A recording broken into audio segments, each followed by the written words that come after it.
This is the Carty Method Podcast. Hey, welcome. It is another episode of the Carty Method Podcast. What happened to my voice? What happened to my voice is I've just been talking to somebody on my team for the last hour and my voice is gone.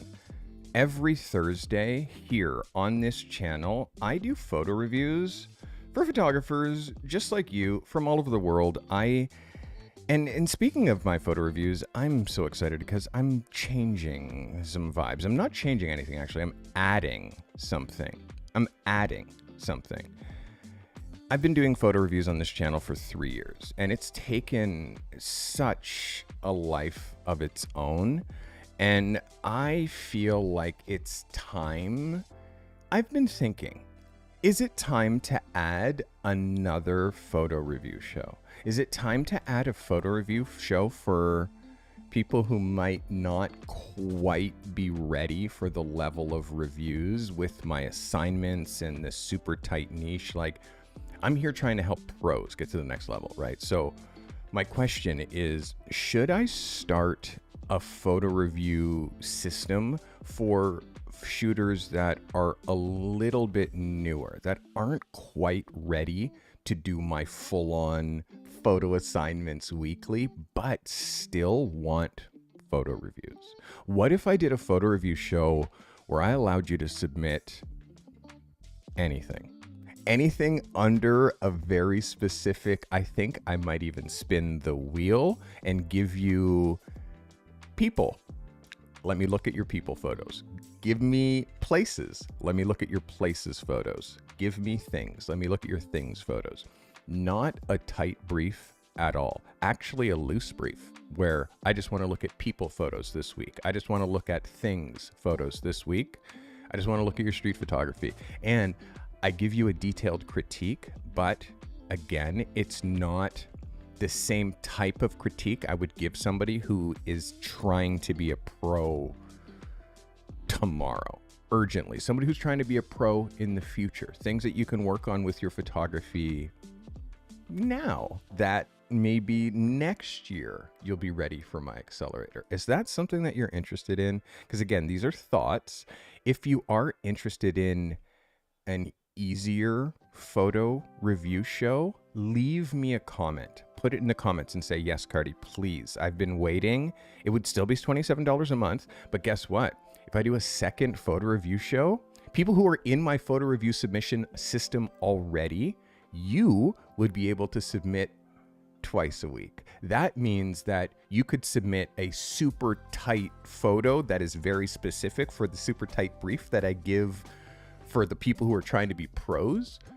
But then you could also submit stuff that you shot a year ago that you're not sure if it maybe should be in your portfolio, but you want to have my eyes on it. You could submit those photos as well. The photo reviews now, you have to shoot something for the photo review. If I do this other show, you could submit stuff that you shot before. So as long as it fits the category that we're looking at that week. So if that's something that you're interested in, it's still going to be $27 a month. It's one submission fee instead of it being 4 times per month. What if you could submit 8 times per month, or still submit 4, but now you're submitting only to this new submission folder, which has a way looser brief. This week we're looking at people photos. This week we're looking at photos at night. This week we're looking at car pictures, like that type of brief. If that's something that you're interested in, and again, if you're watching live, I appreciate you. If that's something that you're interested in, I need you to leave a comment. So that's point 1. Are you interested in a new type of photo review show? Second, these live streams, the reason that they're members only is because the members of this channel are my true hardcores. So true hardcores watch me live. And the benefit of being a member on this channel is you actually now, hey, Ammon, back for 7 months, baby. Let's go, Ammon. Let's go. 7 months. So imagine Now, in order to really, the people who decide to become a member on this channel, I love you, by the way, thank you. I'm going to give you more. And the biggest more I'm going to give you is only members get to watch my live streams. Everybody else gets to watch them after. Members get commercial-free content. Everybody else gets to watch after. Members get to talk to me in chat and ask me questions. Everybody else gets to watch after with commercials. And without the direct engagement, they only get comments. So, Ammond, is membership gifting turned off? No, never. I never turn off gifting. Are you having a hard time gifting there, Ammond?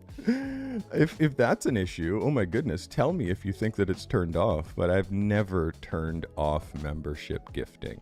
So it should be an issue, not an issue. Let me know if anyone else has an issue seeing membership gifting. And if it is, like, my goodness, I'll definitely look at it, look it up. So that's basically the vibe. I'm trying to serve my members community here on YouTube even better. I'm going to be giving you not just these kinds of at my desk photo reviews and live podcast streams, but I'm going to be giving live members or people who are members. You're going to get all kinds of, you're going to get photo walks live. You're going to get photo shoots live. You're going to get all kinds of stuff that's happening in my life live. You're going to get spontaneous live streams. So, yes. Yes, Travis just posted that they're trying to watch but can't get in. That's because they're not a member.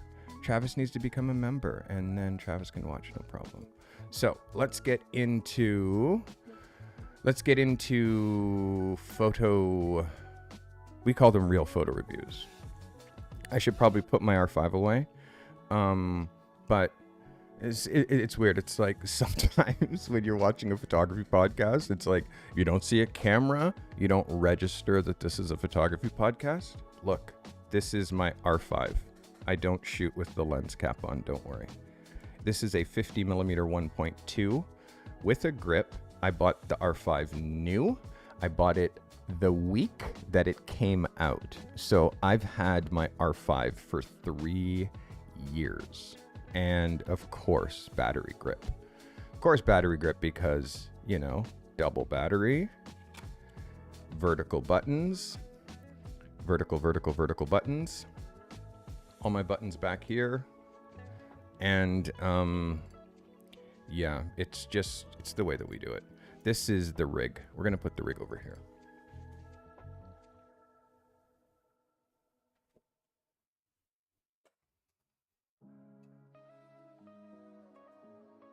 Again, leave a comment if you're interested in this new type.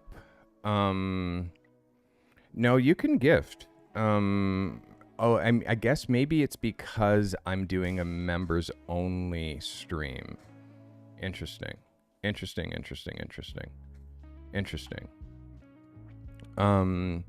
Okay. Interesting. So you can't gift when I'm doing a members only stream? That's weird. That's very weird. Maybe Emin, do a Google search for me. If while someone's live streaming a members only stream, can you gift members during that time? Hey. Santiago, new subscriber. Santiago can't watch, but thanks for subscribing, Santiago. All right. Why did my audio stop? All right. Christian Duarte, welcome. Thanks for becoming a subscriber. All right. You guys know. All right. So this week I gave you a brief. That brief is very simple.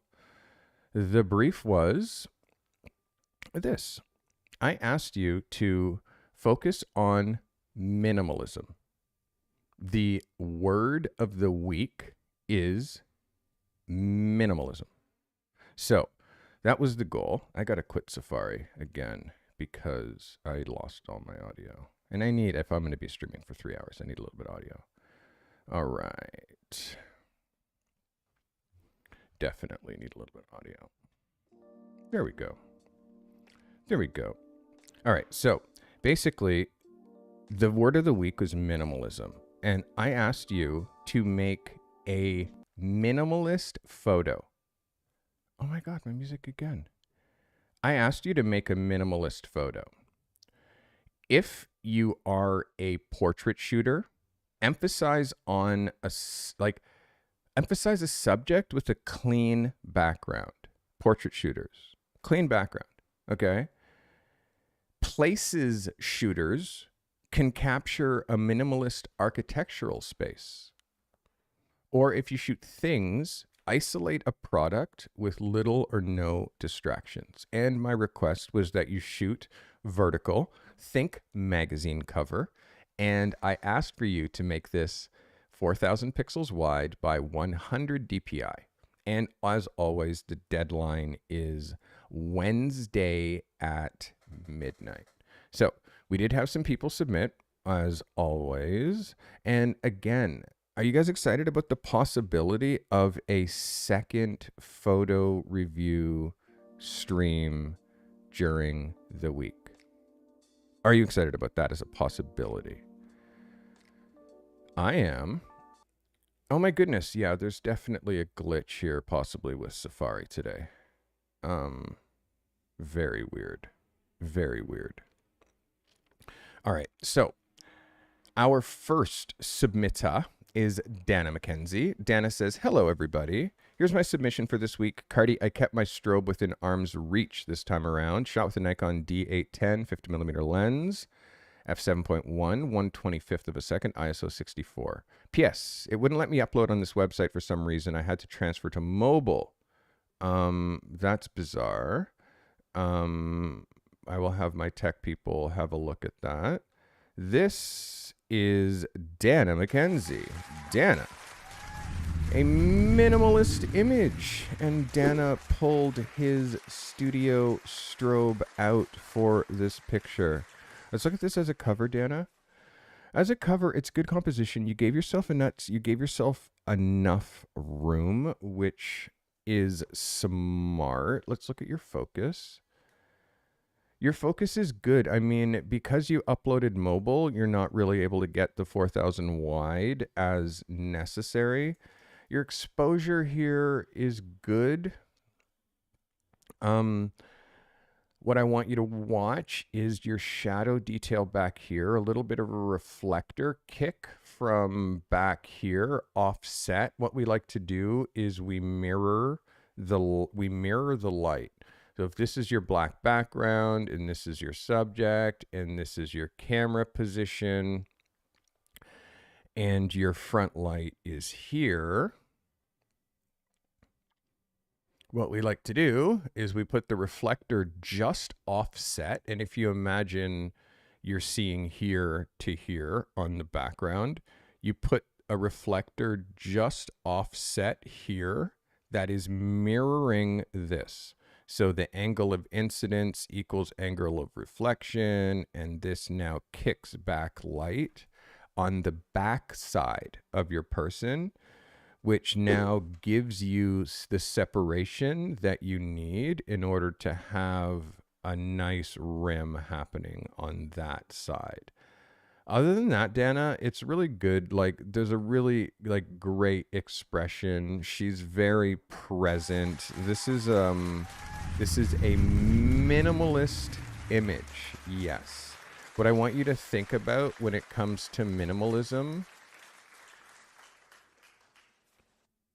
is it's usually has a tendency to be light over dark, usually.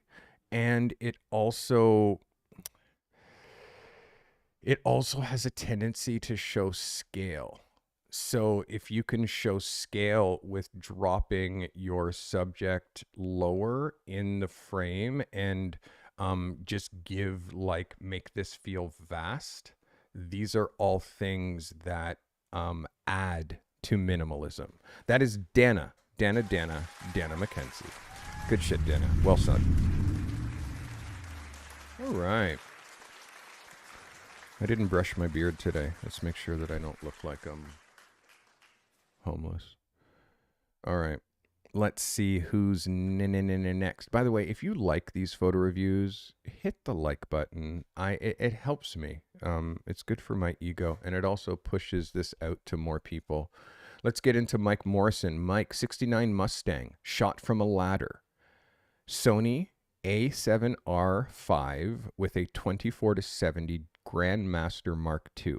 Shot at 24, 500 millimeter, at a 500th of a second. f5.6 at ISO 100. This is Mike Morrison. Minimalist image within your niche. Mike, look at this as a cover, my guy. Yes or yes? Like, Mike, yes or yes? You know, I was a little upset with you last week because the level of work that I know you can do is this. But last week, you gave me an image that was a little bit simple. This image is far from simple. Technically, it's perfect. And by the way, you can see now when I'm clicking on this this vertical image, my bad. When I'm clicking on this vertical image, it now becomes a full screen where I can actually scroll around and see the super, super tight focus that is quite infinite. Like that goes from the front of the car to the back. And it feels a little skewed, although it's not. Because if you look at your spacing here and your spacing here, it's pretty identical. I'm wondering if you should have hit it a little bit more straight from the nose of the car, which would have brought the ass of the car a little bit more square. Because the glass here makes this feel offset. The wings here, those are called mirrors, by the way, Carty. But the wing mirrors also make it feel a little offset. But yes, it is square here. So we're very literal with our visibility and our vision. And when you're shooting wide angle, you already have this car like tapering quite a bit from front to back. So because of that, like you already have this car tapering so much. My suggestion would be to nail it so you're hitting the center of the car. So at least that tapering as it goes to the back of the bus, it's not so bad here and here, Mike Morrison. But as far as level of interest, as far as a big jump up from what you sent me last week, this is what we call a yes. A yes. A yes. Yes, yes, yes. Well done. Well done. That's Mike Morrison. Mike Morrison. How's my audio, guys? I think I'm going to bump me audio. And also calligraphy. Let me make sure that my clips are working. Advanced note filters is what I need. Gain. We're going to bump the gain up by possibly 2. Let's see how we do in here. All right. All right. Again, let me know how my audio is. I'm very much about giving you the best audio experience. This is why I have a $600 microphone here. All right. That was Mike Morrison. Yes, the Shure SM7B does cost $600. Why? Well, because it's the same microphone that like so many rock stars have recorded, like Bob Marley, like Dylan, like so many people have used. The Black Pumas use this microphone for the recording. So it becomes like I'm part of a pretty cool club. So yeah, I'm excited. All right. So let's get into Mike Lilly. Oh, Mike, let's go. Mike, thank you. This is the, it's very like, and by the way, Mike, last week's image, the perspective image or the unique perspective, I stared at that picture for like half an hour and I'm like, oh, he is looking up. Like it took me, it's still, when I look at it, I'm like, I see down first before I see up. And this is just one of those like no tan patterns where like, do you see the horses or do you see the vase? You know, do you see the old lady's face or do you see the monkey? It's like one of those kinds of photos. And it's like, it's optical, which is sick, very sick. This is another one from Mike Lilly. He says, hey, Carty crew, hope you're well. This week's assignment brings us to a corporate office building in Port Orange, Florida. Shot with the Sony A7 Mark III. Shot with the Rokinon 35mm 1.4 at 5.6 at a 40th of a second. ISO 100. Thank you for your support and continued indulgence. This is Mike Lilly. Mike, this is strong. This is strong. And the thing that the thing that throws me, and it's not going to be what you think. It is not the lines. It's not the framing. The only thing that throws me is the sepia tone. The brown sepia tone. It's not sepia, by the way, just so you know. It is called sepia. Back in the day, we used to tone our prints to give them longevity. Silver-based paper does not last for as long as you think. If you make a print and you fix it and like you fix it properly and rinse it properly and get all the chemicals off of it, regular plastic paper, like plastic photographic paper, lasts for like 50 years. I'd say if you keep it in a box and never show it anywhere to light. So what we would do with black and white is we would sepia tone them, which is we put it in a new Kodak sepia mix and you'd put it in, blah, blah, blah. And it would replace the silver with this chemical that made the image look brown. And that was a thing. And we did it for a while. But the thing is that now in 2024, contemporary black and white right now is very black and white. Like this now has become a novelty, like this sepia tone. And the thing that you're going to find is if you're going to shoot black and white, all of your work has to be the same tone. Like all your black and white work has to be the same tone. You can't mix a sepia and then a cyanotype and then a normal black and white and then another sepia and then like a silverish feel. Like you can't do that with your black and white. You have to pick one and always do it. But the problem is that sepia is not a coat rack I would hang my hat on in 2024. So other than the sepia tone, Mike, you have me. This is a banger of a photo. It is incredibly minimalist, but I would love to see it minus the sepia tone with a little bit more deepness and watch these highlights. My next thing is, again, it is a minimalist image. There's very few elements, but when it comes to minimalism and architecture, we're trying to show a lack of things. We're trying to show space. We're trying to show a small thing in a massive space. Like minimalism really has to do with the vastness of space. So this is a banger portfolio picture. It is minimal.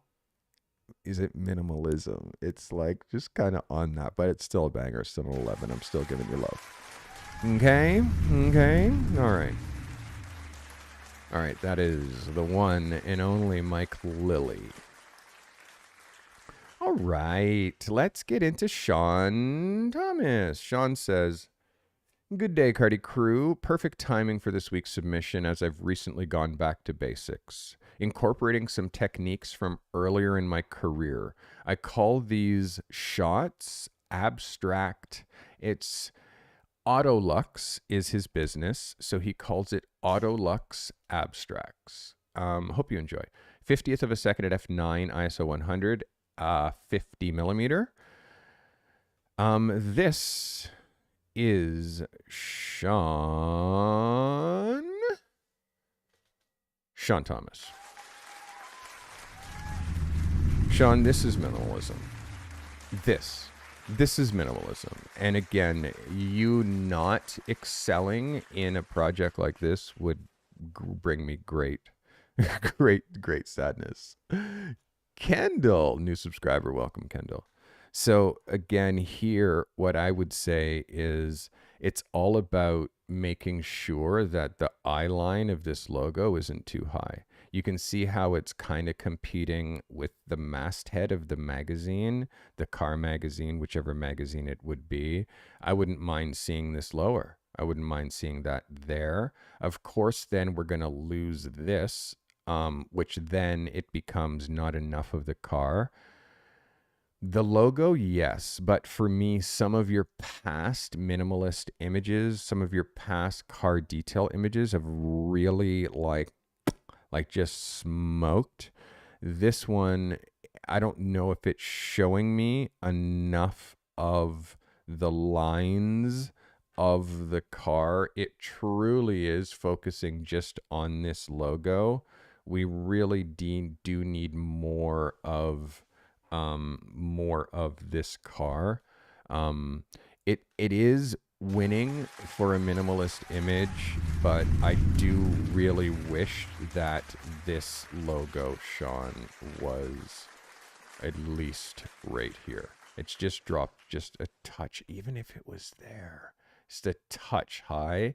And again, this highlight coming through here and this nice gradient is nice, and the haze on the paint, like all of this is beautiful. I just want to see a different part of the car. Guys, Sean Thomas.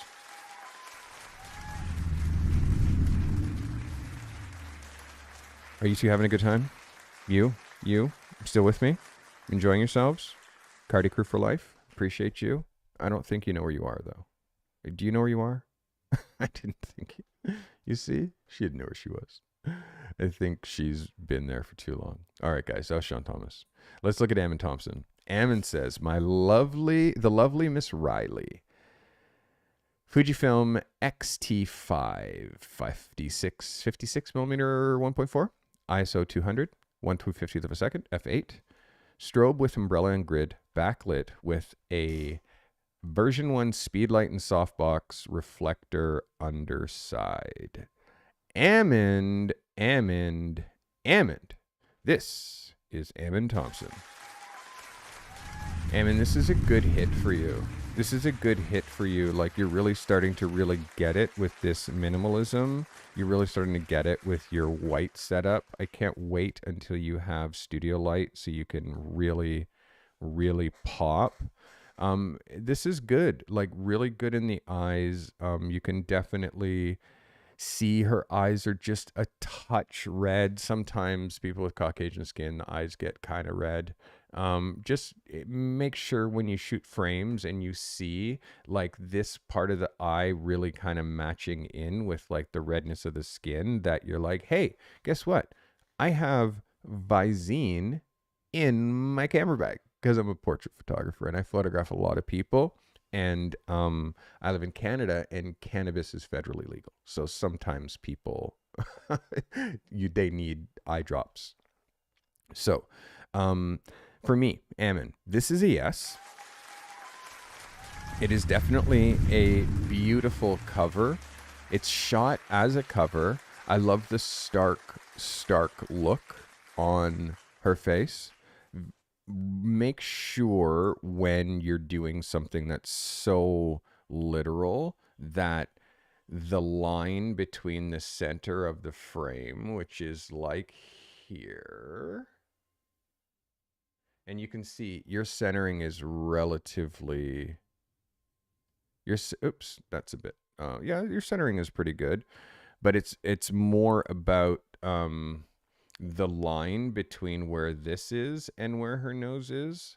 So that means like fixing or lining this up or having her turn herself just a little bit. This necklace, I would have said, I don't think we need it, because it's not necessarily adding to the photo.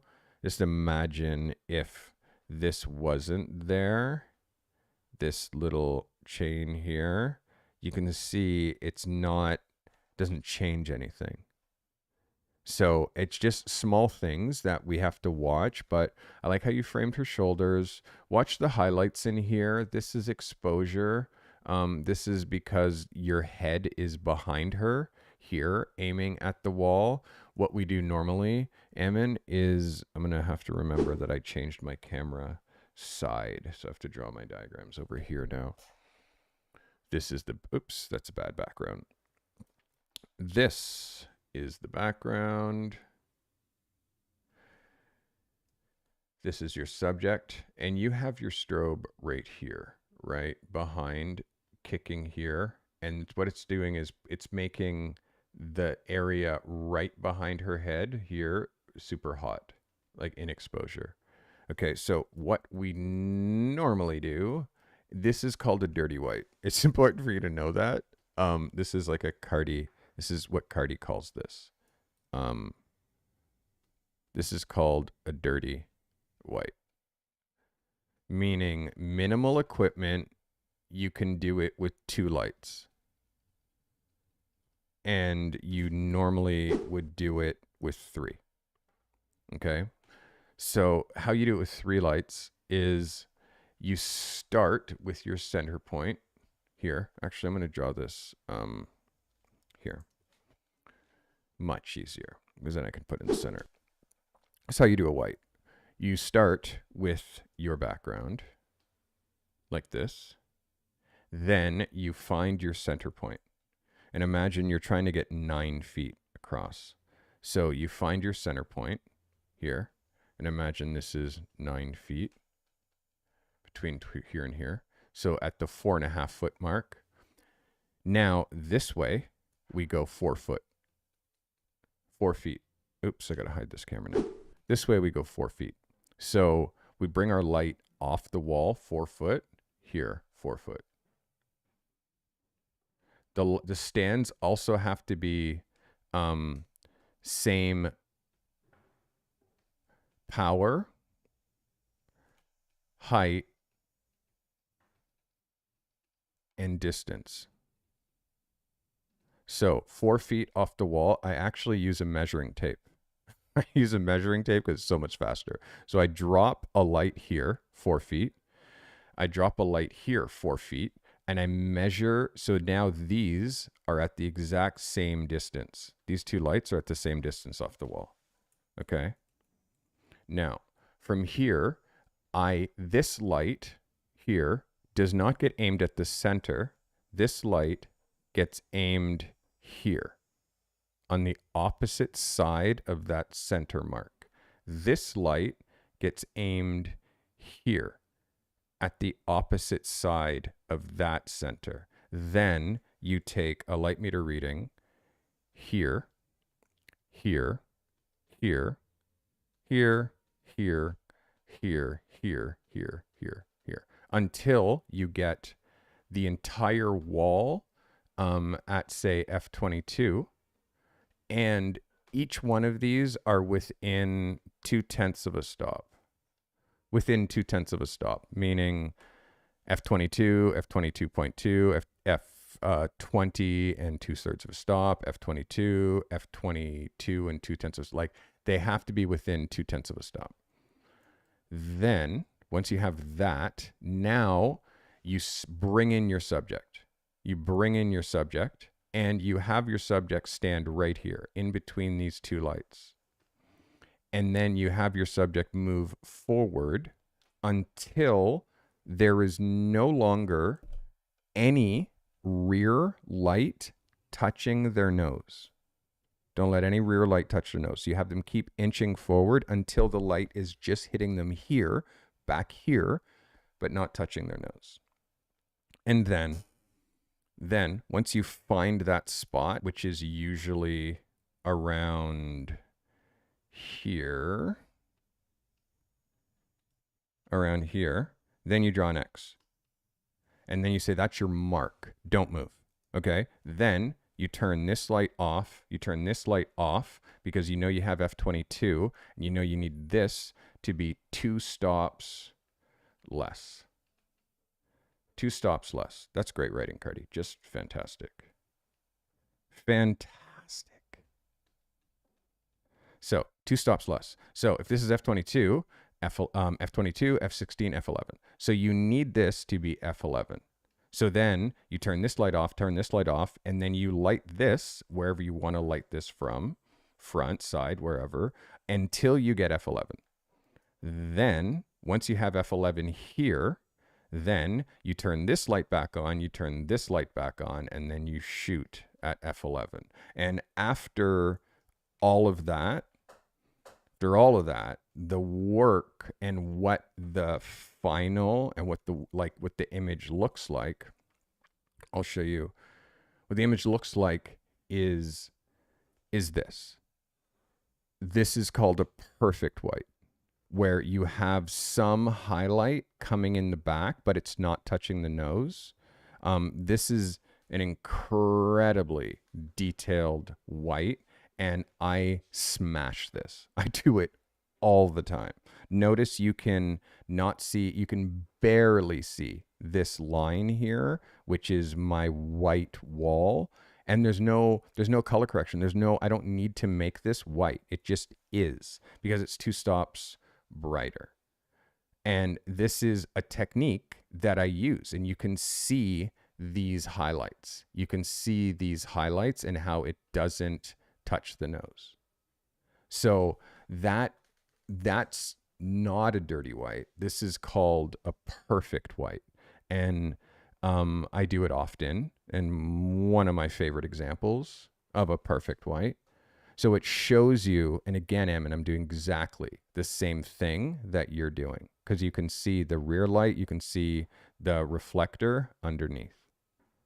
So you're getting there. You're getting there. We just need studio lights. So it's not like you're not running on batteries and waiting for that rear light to, because the speed lights will fire. If they have just enough power to fire, they'll fire, but one, it'll be at max, next one, it'll be at 20%. So your inconsistency, and I'm sure you notice when you see your frames, perfect exposure, dark, dark, perfect exposure, dark, perfect exposure, because you shoot too fast, the strobe can't catch up. Whereas studio lights, it's just F8, F8, F8, F8, F, and it just never quits. So this is why I pro shoot with studio lights and not speed lights. All right, that is a lesson in how to do a perfect white to help you. And again, this is a great effort, a great minimalist image, and I'm giving you an 11 on this one. Good shit. That's Evan Thompson, everybody. I think these lessons on, did you understand what I've said there with how to do a white, how to do a perfect white? Did that make sense? Did you see how I just like it's science, if that makes any sense? It's mathematics. It's like super, super like, this is how you do it. And I'm going to start over this winter. I'm going to be making studio style advanced lighting courses. Let me know if that's something that you're into, because I need to do some like pro instruction, serious pro instruction in studio. All right, guys, this is Daniel Van Cleef. After overanalyzing my previous submissions, which hindered my ability to complete them, I was glad to have this one clearer. A minimalist image within my niche. Portraits, people, editorial. Our friend Louisa needed some photos of herself. We had a great shoot that produced some great results. So this is a remote flash and fill Fuji X Pro 3 ISO 320 2/50th of a second, 5.6 50 millimeter lens with a cropped sensor. This is Daniel Van Cleef. Daniel.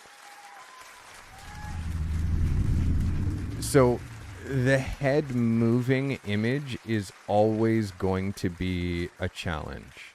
It is always, always, always going to be a challenge if you're shooting the head moving image, because unless you're Coco Rocha, it is incredibly difficult to shoot a flattering picture of somebody with their head flipping.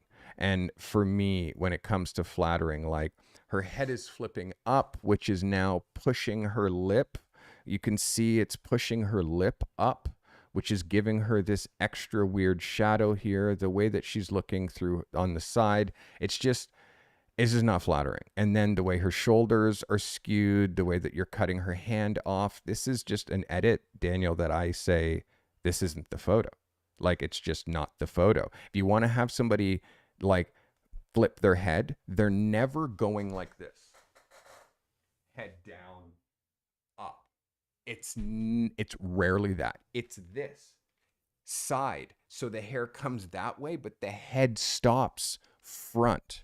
Like, this show's going to be 6 hours if I keep doing this, but Daniel's in my accelerator, and it's important that you lock this in. Watch this.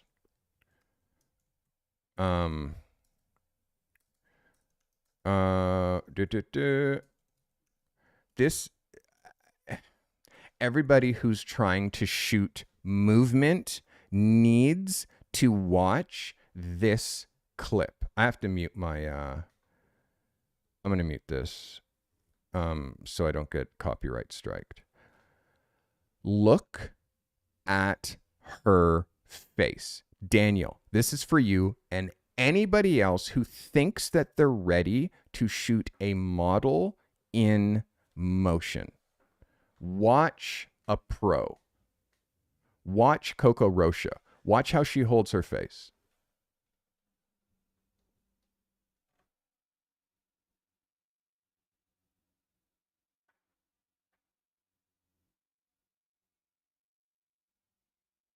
Watch her face. Look at her face. Like, you have to understand, like, look how unflattering that is with the head angle up. Look how unflattering that one is. Unflattering. That.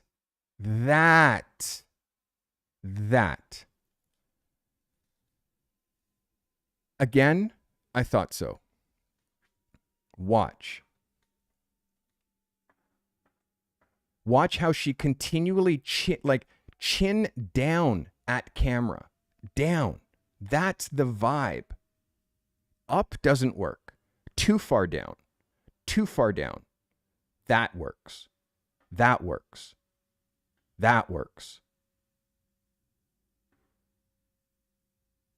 Like, this is what it looks like when you're shooting motion. It is over and over and over and over again. And it's rarely done by somebody who is brand new. So if you're trying to shoot motion, and I'm going to show you your photo again, you can see how this is not the moment. This is not the moment. And if you're trying to do this, she needs to do it 100 times. And you need to direct her and correct her every single time. So, minimalist image, yes. Nice black and white, yes. Idea, was it there? Not without the kind of execution that I just showed you. And again, how you find this. Who is the king of motion? Richard Avedon. So if you want to now shoot motion, you got to look at Dick. You got to look at Dick Avedon. You can't shoot motion without looking at the king of motion, Richard Avedon. So, Daniel, for me, in order to truly rock, like, you got to look at the best people at whatever type of photography you're doing. If it's motion, look at the best shooters that have ever shot motion and execute something on that ilk. Because look at motion in photography. And it has to be way more than just a head flip. It has to be way more than just a head flip, because like, this isn't a joke. This was done literally in the 50s, in the 60s. This is from the 60s. So it can't just be a whatever, bro. You have to take this shit hella serious. This is a drastic miss, because it is not it's not the moment, it's not the final, it's not a pick. This is one of the shots that you pass by while you're looking for the final. So whatever it is that we're doing, you have to find references. If you're trying to be a pro, let me find somebody before me that executed this idea successfully. Just Google head flips, literally Google head flips, and then see, oh, head angle has to be like this. Head can't be like that. Head can't be like literally like that. And eyes like that's not flattering for anybody. So, oh, head has to be like that. So the more that you have experience, the more reps that you have doing these, the more you'll be like, no. You do it like this. You actually flip your head like that, so you can keep your head at this angle. You flip it like that, and your hair comes around like this, but your head stays here. So, Daniel Van Cleef, that is advice for you, my friend. All right, let's see. Nina with her minimalist image. I decided to minimalize the colors. I used a projector for the main light and bounced light off the left side to give it an edge. Exposure, 1/8 of a second, shot at f10 ISO 200. This is the one and only Nina Gallegos. Nina, your work is getting better, period. End of story. Your work is getting better. You're starting to get it. It's starting to click. I love the use of glass. I love the use of black. Your lines are very disciplined. Let's just see how disciplined, in fact, they are. Your lines are good. Let me just see here. Let me just see this back line to make sure I'm not going crazy. I'm going to have to move this tablet closer. Yeah, this one looks a little off to me. Looks like it's a little bit of a greater distance here than it is up here. This line looks hella good. So small, this is me actually nitpicking you, Miss Gallegos, because this image is so effective. These lines, though, that's because it's all about you being dead straight. Really make sure that you're dead straight with your shot. Because if it's like the slightest off, it skews the whole thing. So be mathematical when you shoot these.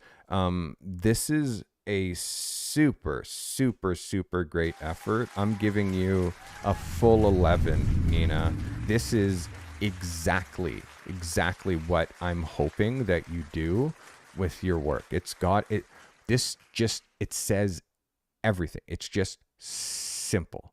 There's no BS. It just is. This is perfect. Great spacing. You can see it as a cover. Great scale. Great use of the reflection. Nice low horizon line, which again, you didn't drop your horizon line right through the center of the frame. This is what I like to call smart photography. Very well executed. This was Nina Gallegos. Good job, Nina. That's an 11, by the way, if I didn't give you one. Nina. All right. When I'm singing your name, that means you did good. Leslie Carty. That's my brother, my older brother. He's 8 years older than me. My biggest artistic inspiration. If it wasn't for this guy, I wouldn't really be an artist or creative or anything like that. It's because of him. Leslie says, been a busy week. Trying to finish off the 68 Bronco. And also he's a custom car painter, restorer, artist. He's multi-talented. Trying to finish off the 68 Bronco build and get the Chrysler 300 ready for paint. I managed to grab some shots of the Bronco on with the 67 Vet in the reflection. Making mirror finishes is my niche. I shot this Wednesday at the end of the 12-hour day. 1.8, 60th of a second, 125th. This is my brother who is known for his absolute insane paint work. He makes paint look like a mirror. This is why they call him the mirror maker. This is Les Carty. Les, this is the kind of detail that I'm hoping for. The fact that we're seeing this car through the paint is definitely a clever idea. Showing this little back quarter panel of this truck is also a cool idea. Framing wise, it's a little bit tighter than the normal 2x3. And I think you can see this image looks a little narrower. Looks a little narrower here than it does long. So make sure that in camera, you'll see, what's it called? Proportions. Make sure that it's set for 3:2 and not 16:9. This is not 3:2 proportion. Yeah, just make sure that it's set in camera for 3:2. Yeah, that is the goal, is to make sure that camera's set right. It's also super tricky because of the lines. I see that you lined up the lines here on the glass. But this line here ends up being a little bit skewed. It's tricky. I would have hit this straight on that way and just cut the truck right, like, oh, that's a great line there, Carty. Great line. I would have cut the truck here. I would have shot it that way and just shown this wheel and this cap, and then the ass of this truck and this bumper, and also the target top, because all of this would have been like hella identifiable as a Bronco, like just seeing the back end of it.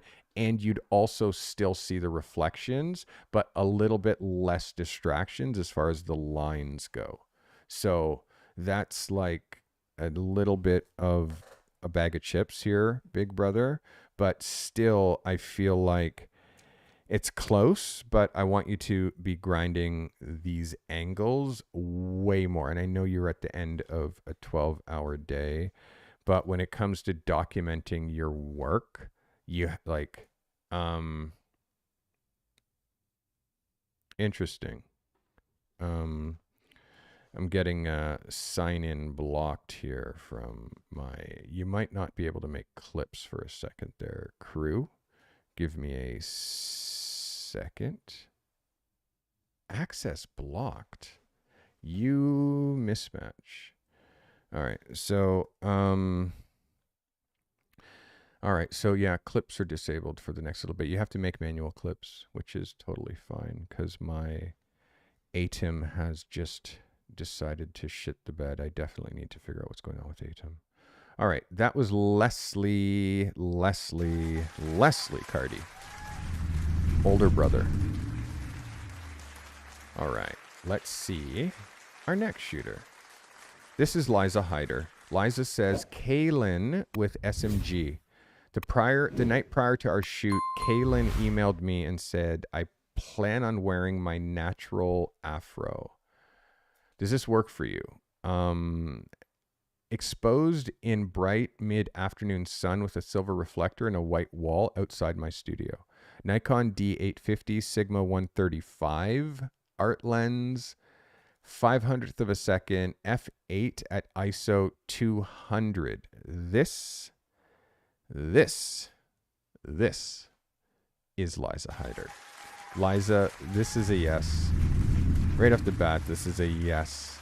Very, very beautiful. I love the afro pic. Look at this as a cover. This is so good, Liza. Like, So good. It's minimal. Yes. It is classic. Yes. It's timeless. Yes. But it's also styly.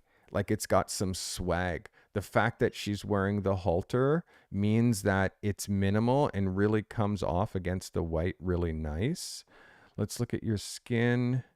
Skin, ooh, I guess I'm touching that button there. Skin is good. I just want you to watch your retouching.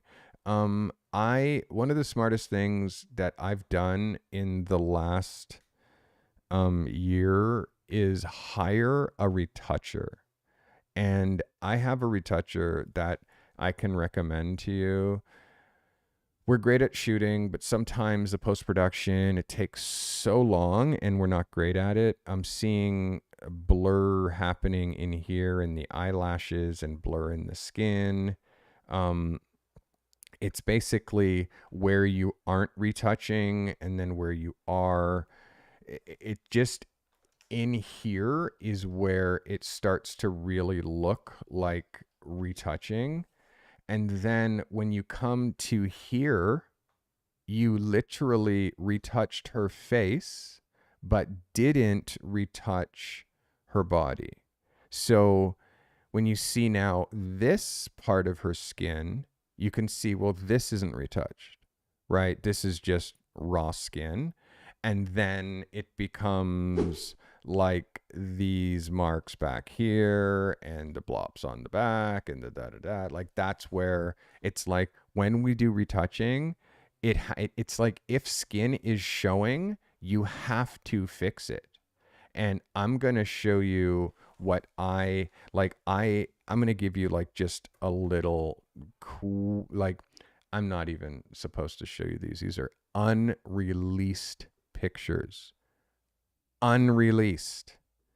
But to show you like retouching, because I can actually pull a before and after. So, and I'm fine with showing what my work looks like before retouching, because my shit looks pretty strong at a camera. So here is, let's do this in order. And again, this show, somebody give me a count, by the way, as far as how many more, so I know when to. Okay, so we're going to do this. I'm going to show you this. We're going to open with preview. This is why you hire a retoucher. This is an unretouched file. Here we go. Unretouched file.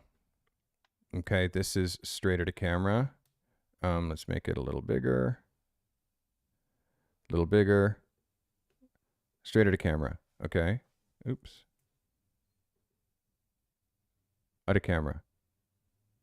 And then you can see also, make this a little bigger. You can see also, elbows, legs, skin, right? So now let me pull the same picture that I just hired a retoucher to do. And now let's look at this picture. And again, I can do this retouching on my own. I do have the skills, but it just takes too long. It just takes too long. It just takes too long. So, and my time is worth money. So here now is the picture. Let's just go fast plus on this. Oh my goodness, stop doing that. Here we go. So now you can see the retouched picture. Look at the difference. So the retouched picture, look at her skin, not just look at her arms. Arm skin, chest. And it's not just this, it's every photo. So when you hire somebody and you have a photo that is skin heavy, like this picture here, which is super skin heavy, now I'm able to Like it's the whole body is retouched. So, open with preview. So the whole body is retouched. And view actual size. View actual size. So you get to see, this is why you hire a retoucher, because I don't even have to stress about this. And he's done the entire body, her entire body, everything. All the skin is done, not just, and again, the smartest thing that I've done is hire somebody to take care of this. Because if not, it takes 3 months for someone to get their shots after I do a shoot. 3 months, because I'm just too busy. I have too many things on the go, especially when I'm just shooting stuff for myself. So let's look at the unretouched photo. And you can see all of the flaws, all of the scars. And I can't let this picture go without being retouched. This is the magic of photography. Perfect skin. So, Liza, I will recommend my retoucher to you. And when you find out the price that I pay for my retouching per picture, you'll be like, oh my God, give me this person's contact immediately. So this is what we do to take this picture to the next level, because the work is there, but perfect skin, head to toe, like no scars, like all of that stuff, like just gently make it go all the way. I literally sent this retoucher 21 photos. Like literally, I just went through, picked all the shots that I want, grabbed all the raw files, and I was just like, here, have fun. You know what I mean? And then it's like, call me when they're done. And like, that's how we leverage our like we use money to buy back our time. Because that time, 21 pictures, I sometimes spend 4 hours per picture, 3 hours per picture. Do you understand? You're losing so much money doing it that way. Just pay for a retoucher. Seriously. And then you're still making money. You're still making money, because at $50 a picture, I'll tell you, I'm still making money, like lots. So this retoucher is charging me like less than $10 an image. So you can find a retoucher, seriously. All right, Liza, but beyond your retouching, Liza, that's something that we can fix. This is a banger. Very proud of you. Very proud of you. And you crushed this minimalism assignment. You crushed it. Good job. This is Liza Hyder. Next person on the list is Marcus Mack. Marcus, let's go. I went to my first business expo. The strobe light is directly behind my camera while she's holding the reflector. This shoot helped me understand posing more and experimenting with basic lighting techniques. Canon R3 50mm ISO 800 f5.6 1/60th of a second. And he's shooting with the newer Vision 4. Let's go. This is Marcus Mack. Marcus, you're leveling up, my guy. You're leveling up. Let's look at the focus. Really tight focus. Again, Marcus, you're another one where you're realizing now, like, you're shooting with the R3. So your file resolution and your quality is so insane that when you shoot skin, it looks like this. Like, you can actually see her contact lenses. You see them?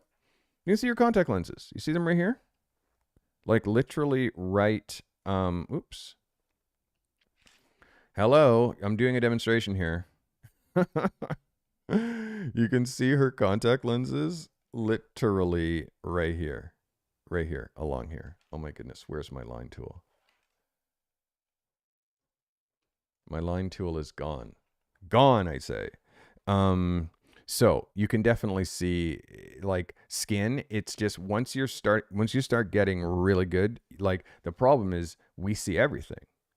Like that actually becomes the problem is we see everything. So we have to kind of go easy on what we see. On, off, line tool, this. Yeah, that's bizarre. Very bizarre. It draws on this monitor, but not this one. Very weird. All right, we got all kinds of glitches we're going to fix. So, Marcus, this is really good for me. And the clean light, the very, very clean, flattering light, this super, super sharp focus. Let's look at this as a cover. This works as a cover. The eye angle, the head just in front of the masthead a little bit. Like, this is an incredibly great editorial portrait for you, Marcus. This is a yes. And again, it's like I would want her to square her shoulders up a little bit more. Her holding the reflector, there's tools for that. There are tools for that. There are reflectors that you can buy that it's literally designed to attach to a stand and sit right in front of the person and kick light back up. You can get them on Amazon. Send me an email and I'll send you a link to a reflector that you can use so your subject doesn't have to be holding it out of camera. Like, it's ghetto to have your subject holding the reflector. Like, at the very least, have an assistant holding the reflector for you. She's a little bit too turned this way. I would like her to be squared up and then her head really like dead looking at camera. But other than that, Marcus, this is a win for me. This is an 11, absolutely. Hey, Sean Thomas. Look at Sean Thomas just purchased the Carte Method embroidered community crew. Look at you, Sean Thomas. Thanks for buying merch. I appreciate you. Thank you, thank you. Sean Thomas giving us love. Oh, by the way, Sean, you need some smoke for that. You're going to look super dope in the Carte crew merch. You can see my merch, by the way, like probably right here on the sidebar, the new Carte crew collection. It's the Carte Method collection. Ah, that was Marcus Mack. Well done, Marcus. That's a great shot. Okay, let's see who's on the queue. This is Samuel Salling. Samuel says a vacation quick photo. Friend in Greece agreed to do a 10-minute session. Shot on a terrace, direct sunlight, blocked through a outdoor curtain. It was windy. Had to do a little bit of hair editing. Shot with the Sony A7 IV, Sony 90mm 2.8 macro at f4, ISO 160, shot at 1/60th of a second. This is Minimalism. This is Samuel Salling. Samuel. This is very pretty light. Very, very pretty, Samuel. Really clean skin tone. I don't see anything that you've done with the hair editing, so this is totally fine. This is such a likable portrait. A likable portrait. You pushed all the distractions relatively low, meaning all the stuff down here. This is all good for me. Let me take this screen brush, quit screen brush. Give me 1 second here. I'm just seeing if I restart this program. Will it open on the right monitor? Por favor. Will it? Will it? Will it? Will it? Will I be able to? Yay! There it works. I had to quit. This low horizon line really works. I like it a lot. The fact that it's relatively monochromatic, like meaning non-distracting color, the way that she's posed with the arms behind her back, the nice sweet look on her face, the outfit that she's wearing, like this is just a yes, Samuel. This is a yes. Is this a minimalist image within your niche? Hell yeah. Hell yeah. Great. Look at it as a cover. Like textbook. Samuel, I'm going to say this because you are in my accelerator. This is a new bar. And it's a picture that is making me notice you. So stay with that. This is perfect perfect exposure, perfect focus, perfect light to dark transition, super flattering, great expression. Like, this is really, now it means like I have to judge you just a little bit harder because I'm seeing what you're capable of. I hope that brought you value. That is Samuel Salling. Well done, Samuel. Good shit. Yes. Again, it's like, you know, when something like just for somebody, when something clicks for somebody, it's amazing. Stephen Boudreau. Stephen, you're crushing it. Mind, body, and soul. While we work out to improve our physical fitness, it's important to not lose sight of our minds and spirits, as they all have equal impact in our lives. This week I wanted to try my hand in lighting in a pure white background. I had 2 strobes on either side of the subject aimed roughly at the same point on the wall. I flagged the light on the wall from landing directly on the subject and to bring attention to the highlights in the front of his face and body from the left strobe while providing deep shadow and contrast. R6 Mark II 50mm 1.8 shot at 250th of a second at f8 ISO 100. This is a minimalist image from Stephen Boudreau. Stephen, this, like, your photography is getting so much better. This is so good. I mean, my only worry with you at this point is this man is becoming your main subject, meaning he's the guy who you shoot always. He's becoming your main subject. So because of that, how many photographs in one portfolio of this guy do you think you're going to be able to show? So is he the right guy for this photo? Well, absolutely. This is like killer, like just killer. Like, I can't even tell you how good this is. Like, I could tell you that I shot that and people would believe you. You know, like really, really, really good. I just want you to find a new pool of subjects that you can execute these ideas on. Because what happens is you get an amazing portfolio photo of this guy, and then it's like, okay, so now I have to take another picture of this guy out of my book because I can't have 25 pictures of one guy. It makes you starting to look like you're super fanboy over this dude. You know what I mean? And that's not what we're trying to do. You're trying to show that you can shoot a diverse range of skin tones, a diverse range of males and females and old and young. And so people, when they see your subjects, they're like, oh, this guy's not a one-trick pony, or he only has one person who trusts him enough to allow them to take like the picture, you know? So Stephen, this is the next thing for you, is to expand your subject base, expand who is in front of your camera. The sooner you do that, now you're making this impact, and it's not just contained within somebody who's already thinking that you're the best photographer ever. It's now new people who can say, oh my God, I just shot with this new guy. He called me for like a test shoot and it was amazing. Like, that's what we're trying to do. Did you kill the assignment? Hell yeah. Hell yeah. Hell yeah. I'm just giving you advice long term. This shooting one subject over time is an unsustainable model. Even if you're practicing, but then you're not able to show the practice because you have too many pictures of the same guy.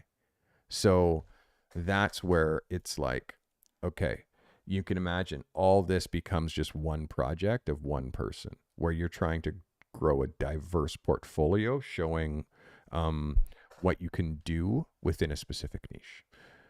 That is going to be something that's going to change drastically once you start bringing more people in front of your camera. That is the one they call Stephen Boudreau. By the way, if you want to participate in these photo submissions, and I mentioned earlier, for those of you who are just tuning in late, I mentioned earlier that I'm thinking about doing a second photo review show during the week. Looser, I'm open to looking at photos that weren't created just for me. I'm interested in looking at photos that you're thinking about. Should this be in my portfolio or not? This is for people who are not quite ready for my accelerator and the intensity of my accelerator, but hope to one day be ready for it. So if that's something that you're interested in, leave me a comment that says, yes, more photo reviews, or yes, photo review show. Leave that, and that will make me very, very, very happy. All right. By the way, I do give a very tight brief to people who are trying to be pros with this particular photo review show, and they have to submit Wednesday by midnight. I give a very tight brief, and they have to shoot the brief exactly, or I do not look at their photos. Cynthia says, good day, Carty. I'm currently working in the Bahamas. This was taken at one of my projects as I'm doing interior design shots this trip. Surprise twist, I was actually a collaborator on the design of this vanity. I sent a photo to the builder and let them know that they installed the mirror off center, and it makes my head twitch a little. Not sure why no one noticed it before I did, but now that I've pointed it out, they're going to fix it. With the positioning being off center, it is throwing more light down the right side of the wall, but I still love the finished product of this luxury minimalist design regardless. There's no natural light in this bathroom. This is only the lighting used is from the mirror. Shot with the Sony A7R Mark II 20mm f4 20th of a second ISO 320. Ladies and gentlemen, this is Cynthia Lilly. Hey! Wow. Well, the offset design on this mirror, it's not just a little offset, it's incredibly offset. And I understand what they're doing with the brickwork, but they have 3 bricks on this side and 1.5 on this side. Like literally, they could have easily centered this, but like, what are they thinking? They managed to center the counter, but they didn't center that, which to me throws the whole bathroom and sadly, the whole shot off. Is it a minimalist image? Yes, because it's very minimalist bathroom. It's styled very well. I like the fact that you had the water running, which is like a nice detail that you have to catch the shot a couple of times to actually notice that.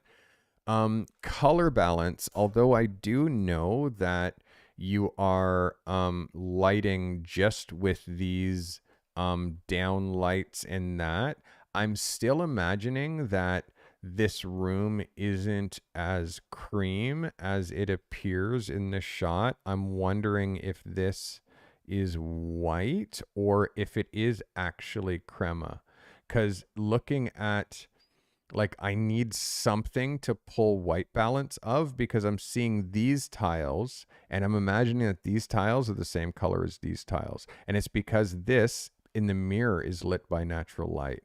So I'm wondering if you can white balance these tiles or white balance this wall to pull the neutralness, or like there's got to be something here that we can pull, because overall, I just don't feel like, I feel like that's a white towel. Like it has to be a white towel, but just overall the cast, and I feel like that's a white electrical plate. So because of that, I feel like a recolor balance and a resubmit would make me really happy. I feel like the white balance here is throwing me off. Nothing's throwing me off worse than how bad they installed that mirror though, and just the dirty grout that's happening back here. Like this to me, and this is all stuff that I would fix in post, honestly. And to be honest, I would actually just capture this whole mirror and I would just move it over. And literally I would just move it over and try to do some sort of a recreation with the tiles. And I would just hire somebody to do this. Or you just let it go. You know what I mean? You just let it go as a picture that it doesn't make it because the way that this is installed. Is this a minimalist image? Wow, I've never drawn circles before. Is this a minimalist image? Yes. Yes, absolutely. Absolutely. Color balance for me would have really made this hit a little bit more. Color balancing this kind of light is really tricky, but you can do it with the eyedropper tool. I would love to see a resubmission of this just color balance just a little bit different and show me the side by side. You let me know whether you think that it looks better this way or neutral. All right, this is Matt Carlson. Matt says, hello again. This is my minimalist photo submission with my people photography niche. This time I did a black and white picture with shallow depth of field of a friend to create a minimalistic feel. Shot inside with a black background, continuous light with a softboxing grid. R6, shot with a 100 to 500 at 200 millimeter at a 500th of a second. F5 at ISO 640. This is a minimalist image from Mats Carlson. Mats, I like this. I like this. It's a little dark. Let's look at it as a cover. This is a strong picture though, but it's just a little dark. Like, I want you to reprocess this and give it 0.33 plus, meaning 1/3. This needs a third. It needs a third in the mouth. It needs a third here in this eye. This is going to really pull this and make this just a touch more white. This denim and his skin tone are too close in tone, which means we got to bump the exposure up a bit. Let's look at your focus. Mats, your focus is ripping. Like, this just needs a little exposure. That's it. Oh my God. I love this frame, my guy. I love this. It's just a touch dark, but it's so interesting that as soon as you fix that, then yes, this is absolutely in your portfolio. This is an 11 for me, Mr. Carlson, and you're getting the smoke. Very, very good photo. This is great, Mats. Great. All right. Oh no. Oh no. Oh no. Oh no. Oh no. Oh no. Oh no. Joe Franklin. Joe is kicking it up, baby. S5 Mark II Sigma 16 to 28, shot at 2.8 at 28 millimeter, f16, ISO 100. It's a composite of 3 frames at 1/10 of a second, 0.4, and 1/6 or 1.6 of a second. Hand blended in Photoshop, inspired by minimalist interior design, all ambient light. Joe Franklin is not messing around. This is a minimalist image from Joe Franklin. This is banging, Joe. Like, the quality here, the focus stacking, like, this is a yes all day. Joe shoots interiors, architecture. This is a yes for me. The lines, your discipline is really strong with your lines. I mean, I'm only seeing, like, you know, if this here looks the way that this is just getting a little bit bigger as it goes in here, more looks like it's a feature of the room. It looks like their drywall in here, the way that that's coming down is not straight. It's definitely not a reflection of you. But this is strong. This is strong, really strong lines up here. This is really strong. Strong lines here. Yeah, I can see here, because you can see how it's like almost like on a little bit of a curve. You can see the way that they've had to like prop this flat, but you can see how the floor is crooked. So this is just a feature of this room, which makes it a little bit difficult to get super straight lines, which is why this wall is all janky. But again, this is a really, truly great execution from Joe Franklin. I'm giving you an 11 on this one, Joe. One last look as a cover, because you can see it literally looks like it's the cover of an interiors magazine. Small thing, I would bump your exposure, maybe give me between 0.2 and 0.33 more exposure overall on this frame. See what it looks like. It just feels just a touch muddy. Just a touch muddy. Okay. If you give me just a little bit of that bump, it's going to pop. And that's what we're trying to make. We're trying to make this pop. You can do it with a little bit of exposure. A good guide is if you see this area right here blow out, if you start to lose detail here, it means you've gone too far. Cool? Because this is your bright area, your brightish area right here. If you see this start to blow out and you start to lose these details, you've gone too far. That is my advice for you, Mr. Joe Franklin. Thanks for submitting. Our next photographer is Travis Silverman. Travis says, I had 2 incredible photo shoots yesterday. Had such a hard time deciding what to submit. Down to the wire this week. I finally landed on this one after some help from my lovely peers and peer reviews. This is Cecilia. Next subject for my Finding Handsome project and Substack. When I asked her if there was an object or thing that made her feel made her feel the most handsome, she could only think of her 18-year-old cat Bean because he's been through so much of this journey with her. She also said that some people are initially afraid of her because of the tattoos, and she's really soft, actually. I love the juxtaposition of the cat in her arms. I love those cheesy photos of of topless men holding babies or puppies, but flipped on its head. Here's Cecilia and Bean. Shot in the studio, 2 lights using a white background, 1 key light with a 7-inch umbrella softbox and a B flat.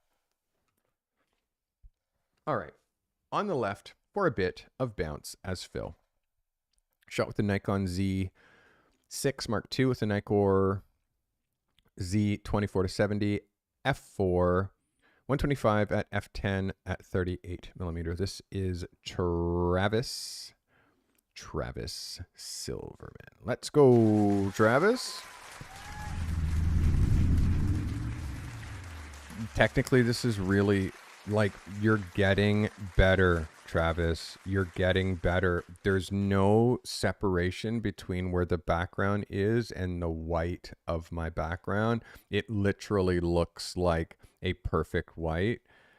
Seeing close up, there's no evidence of close cropping, which means you're really learning light and how to nail light and the background. The sharpness is perfect. The sharpness on the cat and on the tattoos, and how you shot this in such a way where you have really good depth of field, minimalist image, a perfect image for Finding Handsome, a perfect image for your portfolio. This is a yes for me. This is like when you shoot something and share it and it's perfectly aligned. This is that. So good job, Travis. Travis Silverman. Good shit. All right. I'm stuttering. Next. Christina Nicole. Here's my submission for the week. My friend is a singer-songwriter and asked me to shoot his new EP cover. We shot this on the boardwalk during sunrise. It's an EOS R50, which is what this camera is. 35 millimeter f1.8, 1/25th of a second, f160 at f7. You got a 35 millimeter 1.8. Look at you, Christina Nicole. You got the new lens. Let's go. Let's see what difference that makes. This is Christina Nicole. Let's go, Christina. Well, this is a vibe. This is a vibe. I want you to really watch what you're doing in post. So I want to make sure that, because I'm seeing this line here. I'm not sure if this line that's coming through this photo, like this line here, if you're doing this in post, and this yellow that's happening in here and down here, this part looks a little darkened. Just make sure that you're getting a little bit of Photoshop training, a little bit of post-production training, so you're actually nailing these images. A couple of bumps on the skin that you can definitely get rid of with the healing brush very, very simply. So make sure you're learning how to use the healing brush.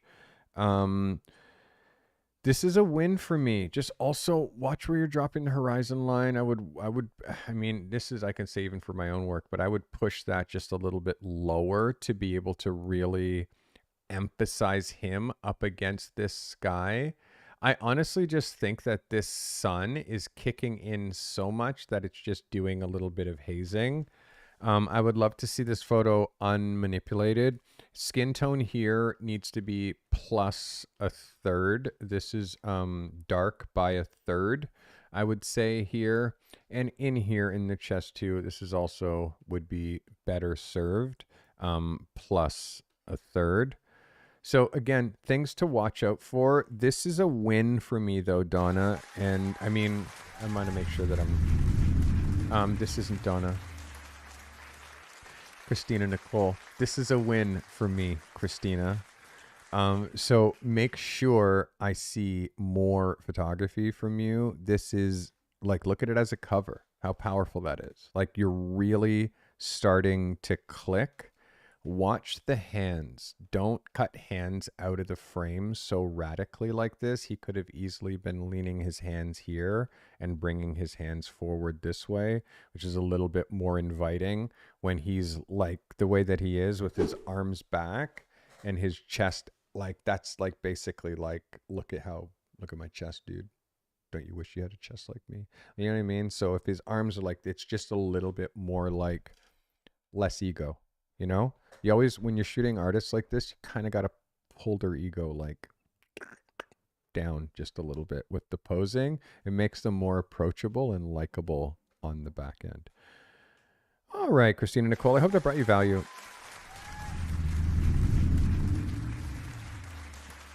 Well done. Well done. We are at Natalie Bennett. Submission.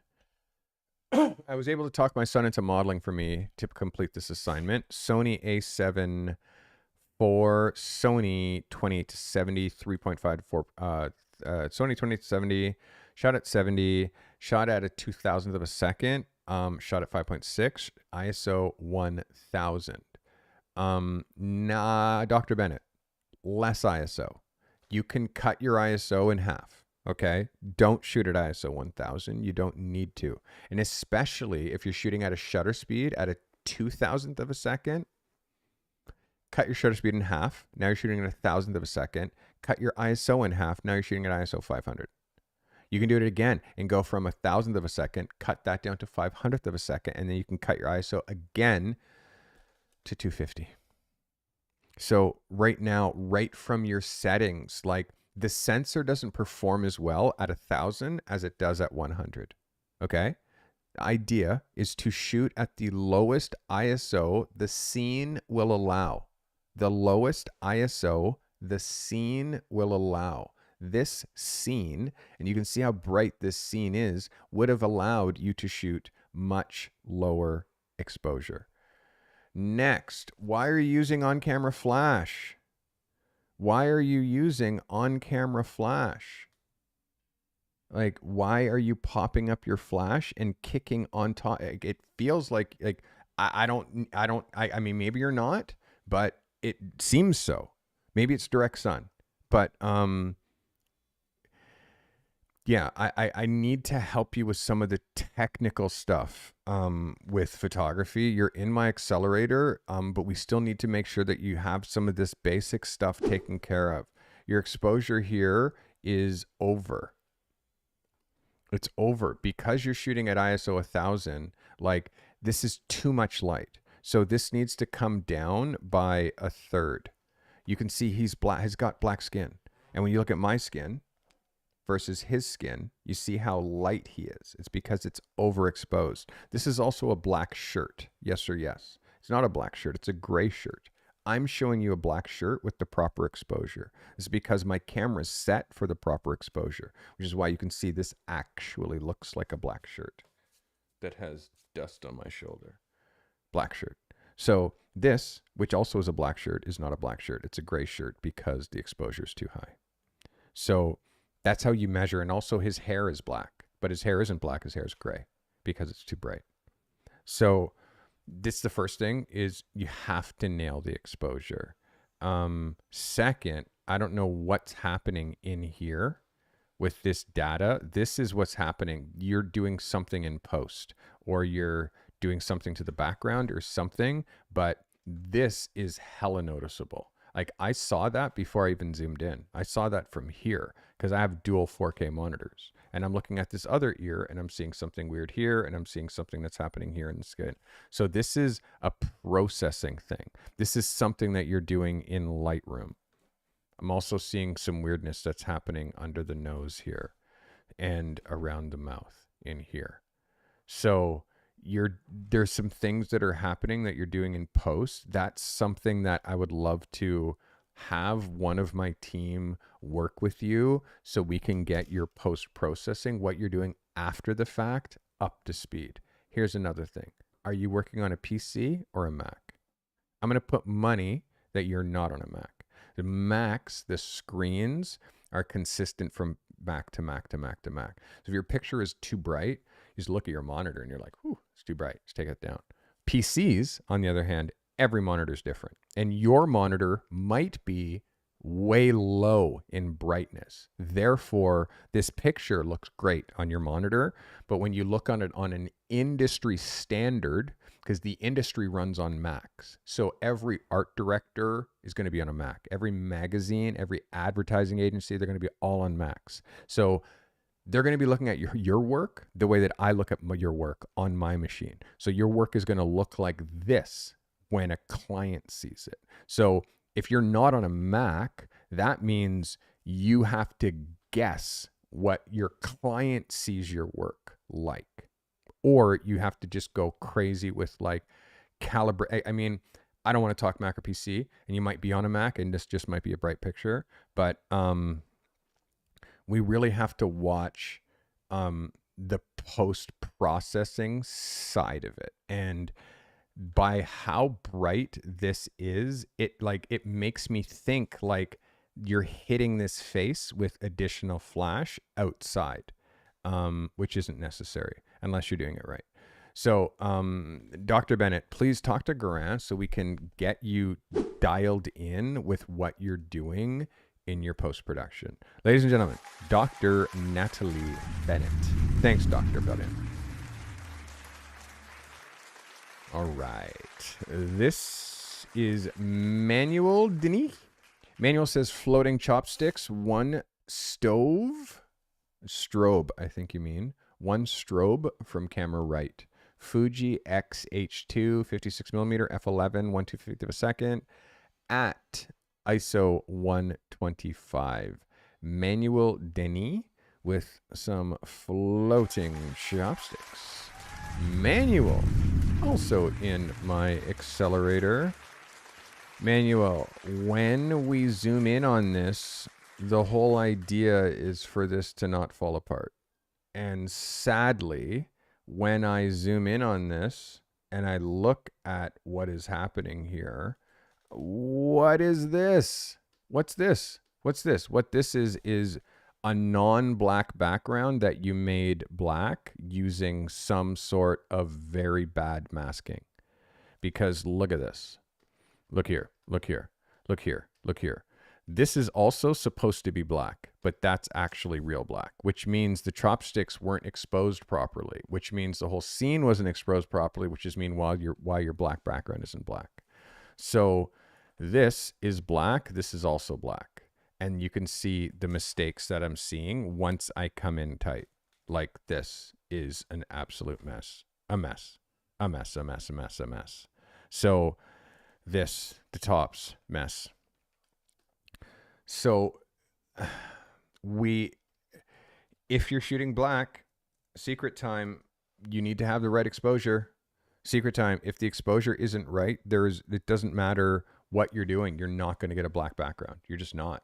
And if you're trying to shoot something floating like this, you better be suspending it and actually have it floating, because trying to come in and manipulate and do this stuff afterwards, until you're a master at post where you actually can, it's going to look like this.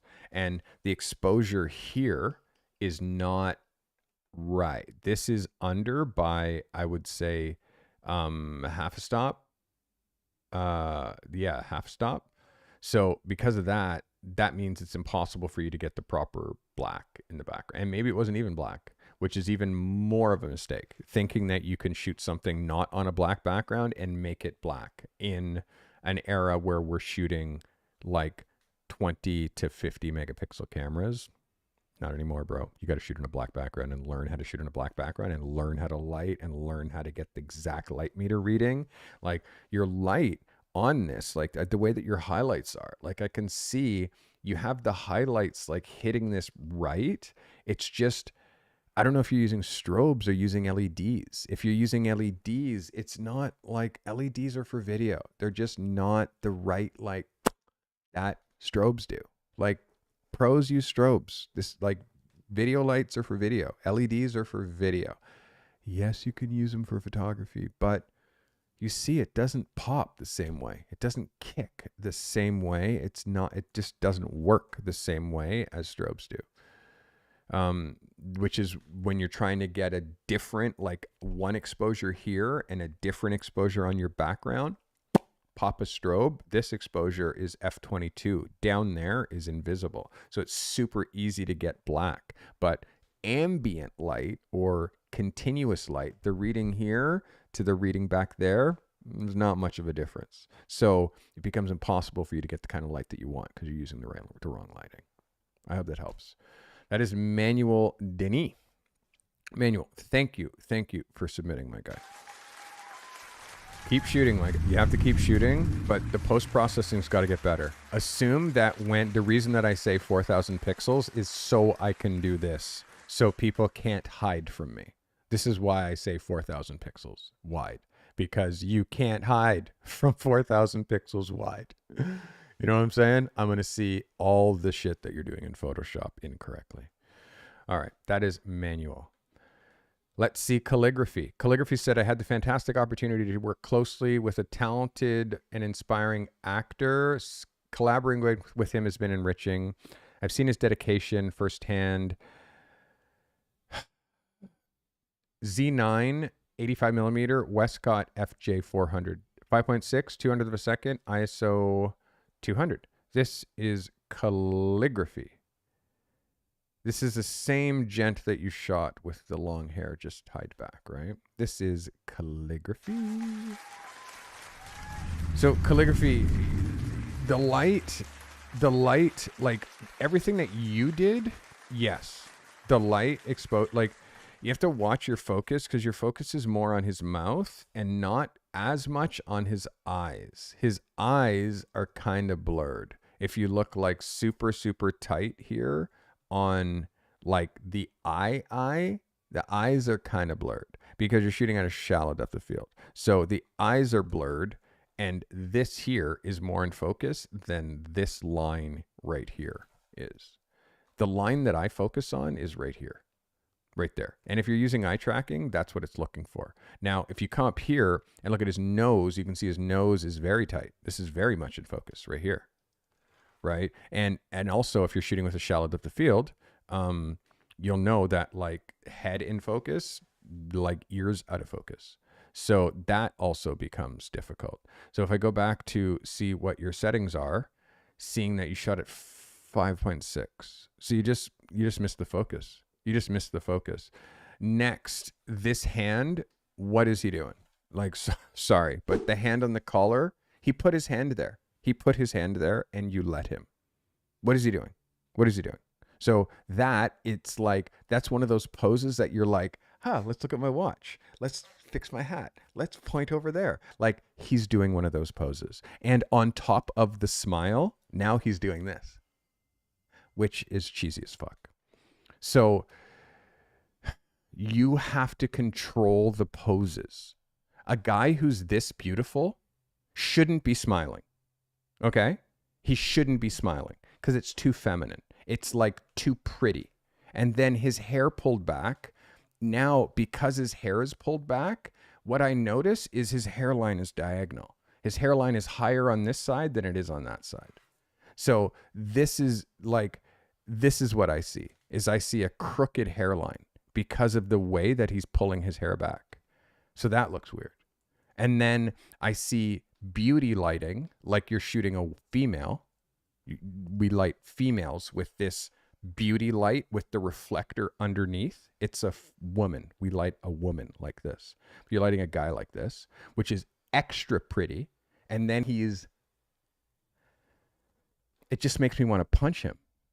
Do you know what I mean? It's just too pretty. He has to toughen up. He's a muscle guy. No smile. If you're going to light him with pretty light, you can't have him also. It's just cheesy.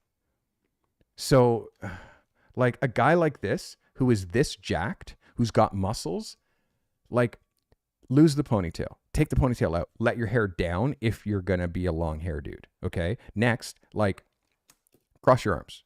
Just simple, like this. And then instead of looking at the camera like this, you look at the camera like this. So if you're gonna do, like, yeah, I understand that it's genuine, but guess what? That's not what I'm looking for. Look at my portfolio. Like, how many pictures do you see of like? It's not the vibe. It's like we're shooting editorially. So when you look at a portfolio, it's like you're shooting moments. And rarely in a magazine are you going to see somebody. It's just not the vibe. It's like a genuine smile, sure. And you'll see, I get genuine smiles at times. But most of the time, it's this. It's this. It's confident, especially somebody who is a handsome person. When they're now smiling, it's like, ha, look how beautiful I am, and you're not. Especially a guy like this. If I shoot this guy smiling, you're going to want to punch him in the face. Like, he's already too handsome. So shooting this guy smiling, you're going to want to punch him in the face. So I try to make them, like, you got to make guys like more badass. You have to make guys more badass, because when they're smiling, they look stupid. It's just simple. Guys look like, it's not what we're trying to do. This is a editorial, friendly, approachable picture. But I shot so many of him not smiling. And again, this is another example of how you shoot a dude. You shoot a dude for another dude. You don't shoot him smiling. It's got to be like way more cool guy, way more rugged. And also calligraphy. Light men like men. Please stop lighting dudes like this. Don't light a dude like a fashion shoot. Like you're lighting him like this. Like this. You're lighting him like this, which is like literally, let's remove all the wrinkles, all the shadows, let's do fashion lighting on a dude. Like let's light him like I'm shooting this, which is what you did. You lit him like how I shot this. It's women lighting. You see? Look at this skin and look at this. You did the same thing. So, yeah, I'm spending a lot of time on this calligraphy. It's like I care about you and I want you to succeed, but it's like you allow your subject to do what they want instead of what you want them to do. You're letting them do what they want to do. And that's the quickest way to like failure, is letting your subjects rule the shoot. Subjects don't rule the shoot. They are just a guest. Literally, you run the show. So I need you to be controlling everything. If you see a guy do this, be like, dit, dit, dit, dit, dit, dit. I didn't tell you to grab your collar. What are you doing that for? Don't be like, cool, click, click, click, click, click. No, And it comes from you looking at references. The more find me a reference where you're finding me a picture in a portfolio with a guy holding his collar like this. You're not going to find it, which means when you're in the moment, when you're shooting, you're so excited about the shooting, you're not remembering like what the purpose is and who the person is. And don't take light that works when you're lighting your ex-girlfriend and use that when you're shooting this guy. Because then that makes you a one-trick pony, meaning you can only do one light. Have a masculine, more richer, more like kind of a feeling when you shoot guys. All right. This is Taylor Valentine. Taylor says Nikon Z6, Nikon 400 f2 f8 250th of a second ISO 125. Finding Nemo. I did not actually sleep here, but enjoyed a dark and spooky hike after sunset. Shot at golden hour on the edge of a cliff. So that means that Taylor actually set this tent up for this photo. So that's big brain stuff. This is Taylor Valentine. Taylor, you are starting to get it, my friend. Taylor not in a photo of Taylor that Taylor's taking. Amazing that you're not trying to jump and be in these photos for the assignment so you can actually be behind the camera and actually start to see what is happening in the frame. This is a little tight here, this little tent peg. You can see it's quite tight here. You can see that you're offset. Yes, I know that you're trying to get that little hint, and yes, you're getting this centered in here, but you can also back up. You can back up and give me this tent and show a little bit more space that's happening within the realm. Yes, you can afford to make this logo a little bit smaller. What that's going to do is it's going to make it so I'm not, because when this goes to print, it's cutting here. So now it's actually cutting the tent, and now the client's going to be pissed. So don't cut the product. Like, give the product space. You're focused on this. You have to be focused on the lifestyle, which is the whole scene, and really telling the whole story of the scene. You have dust on your sensor. You can see dust on your sensor right here. You also have dust on your sensor here and here, here, also down here. So that means get a lens blower brush and blow these spots off your sensor, because if not, you're going to have to clean that every time you shoot. And if you scroll through your pictures, you'll notice these 3 dots exist in the same spot on every one of your frames. So take care of that. And how you can tell when you do that is when you shoot up against something relatively light, that's going to reveal all the dust on your sensor. And FYI, this is what sensor dust looks like. It's dark spots on top of your sensor.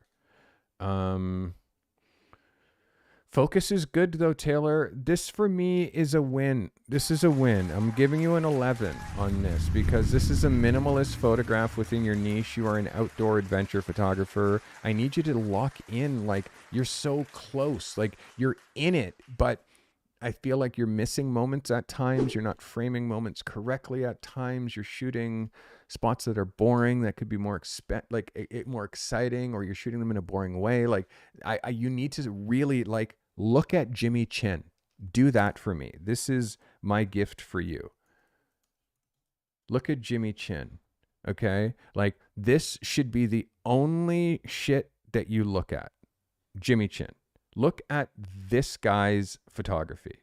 Like, this guy will inspire you to truly take your adventure photography to the next level. Jimmy Chin shoots for National Geographic.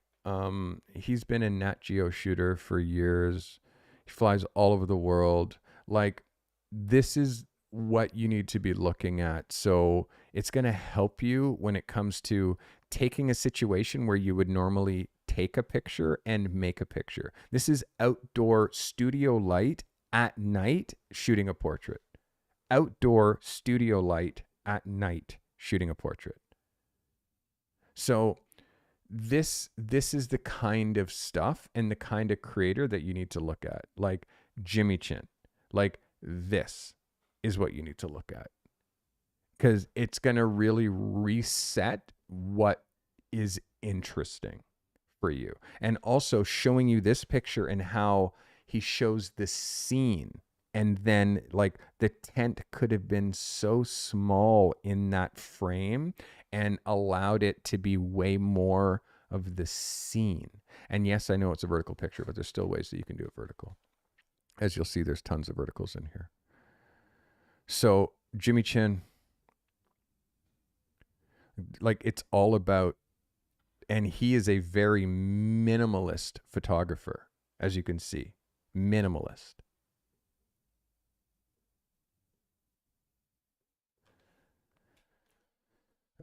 So yeah, Jimmy Chin, adventure. Some of his framing is quite off, but again, he's making more money than me, so I'll shut up. So I hope that helped you, Taylor. Again, give your frames more space. Okay, give your main subject more space. You don't have to be right on top of it just to show that logo. We would have seen that logo even if it was a quarter of the size that it is right now. All right. This is Monica P. Monica says, my model's a theater major, practicing on herself. I chose soft Paramount lighting. I've never heard of Paramount lighting. I know it as butterfly lighting, with minimal shadows to showcase her skills for her portfolio. Canon R 85 millimeter. Who's giving me a thumbs down? Canon R 85 millimeter. What is going on here? Who's gesturing? F8 125 ISO 100, white background, medium softbox above the camera. She has a vintage vibe, and I'd like to do another session with her in this style. This is Monica's minimalist image within her niche. Monica P. Let's go, Monica. Let's have a look at what we are doing here. Good focus. She's got quite dark eyes, so I would really love like a little bit of underbounce just to give like just a little bit of separation from her pupil to the brown of her eye.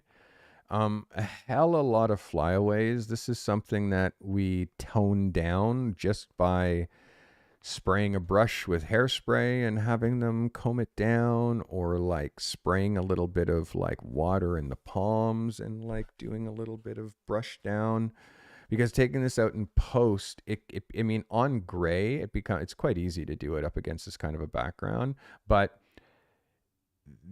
understand that flyaways at this level, especially after she's just brushed her hair, like you can see, she doesn't want there to be this many flyaways, so she can't see them. You can see them, Monica. So you have to help her with these flyaways. It's like blonde hair, black background, flyaways like that. You got to tone them down. It's like insane. Dark hair, light background, like this girl, flyaways. You have to tone them down because it's insane. You need a reflector in the front. And lastly, I think skin retouching, because again, we're at the era of shooting. We have like, our camera sees more than the human eye. Our camera sees more than the human eye. So we're actually seeing this level of pores. We're seeing this level of like, you know what I mean? So this level, like blackheads when you're shooting beauty, and this level of detail, you have to retouch before you show. You just have to, because look at her skin. So if you don't know how to retouch, well, then you send it to a retoucher so they can give you, because this can't go into your portfolio. So it's just, and again, it's no offense to your model, she's beautiful, but we all have like issues of skin when you're looking at us with like a crazy super high quality lens and a super high quality camera. It's 2024. I'm looking at this on a 4K monitor, so I'm going to see it. So we have to play to the crowd that are looking at our work at this level.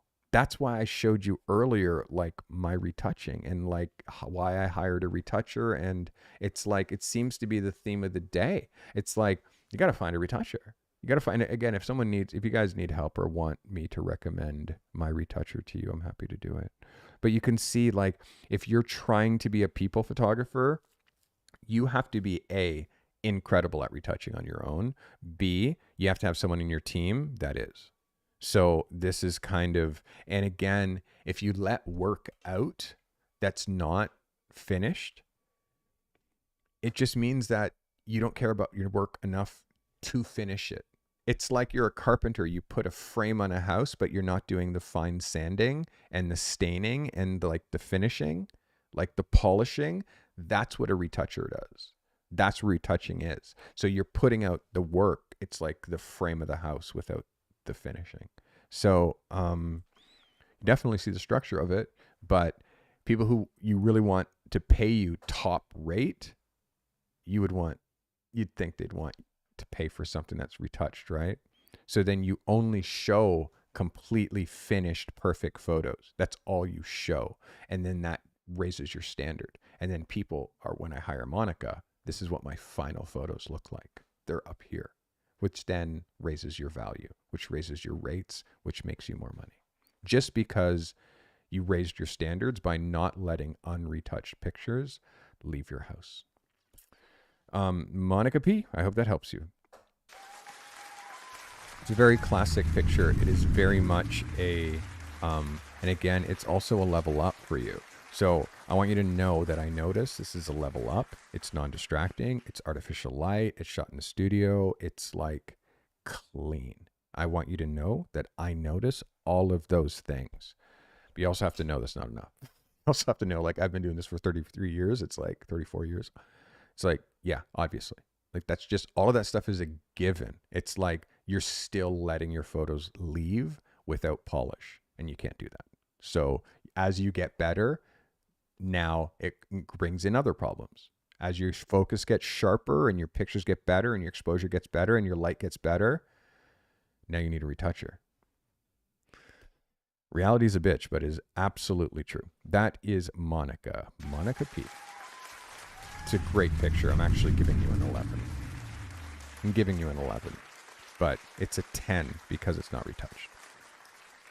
All right. Let me see. Anna Kaya. Anna says, for my minimalist image, I chose to create a close-up portrait with a limited color palette to complement my model's hair and freckles.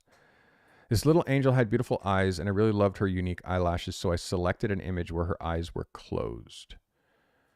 For the setup, I used two strobes, one with an orange gel placed behind, pointed at the white, and a large diffused umbrella up front. Nikon D780, a 200th of a second, ISO 100, f5. This is Anna Kaya. Anna, this is nice. Let me just open this up. Anna Kaya. Let's go. This is beautiful, Anna. Beautiful. Look at those eyelashes, the freckles, the focus, the tones. This is a yes for me. This is a yes. And Anna, you're getting so much better as far as just how deliberate you are with your ideas. This is excellent light. When I'm looking and reading the next profile or the next shot that's to be submitted, I want to show you how I look. It's like this. I'm like this when I'm looking at it. So that's how far it was. So I'm reading here and I'm not revealing what that next photo is. And I do it for everyone. So it's like a complete surprise when I see it. So for you, Anna, this is really another one of your level ups. And what I'd like you to do is I'd really love you to go on this. Look at this. You have a colored light, which is changing the color of the background and also influencing imagine you did the same thing. Now it's a blue background. and it's a kid who has dark hair and like wearing a sweater or a t-shirt, that's blue. So it's monochrome, blue background, blue kid, blue gelled light, and then regular light on the front with that same, and just do a series with kids. And it's just like portrait, portrait, portrait. But the color is the thing that, like, this is yellow, this is blue, this is red, this is white, this is black, this is orange, this is brown. Like, you can start really like find a gel color that you can match the sweater with, and a back, like, and then you can do it with gel color, so you don't have to buy seamless, or you can buy seamless like Scott Cicchino and do it really like blue on blue on blue on blue, red on red on red on red, white on white on white on white. Like, that kind of vibe is really great. This is excellent, Anna, and an 11 out of 10, and definitely an amazing minimalist image. Great job. Great job. Good job. Did I say it already? Good job.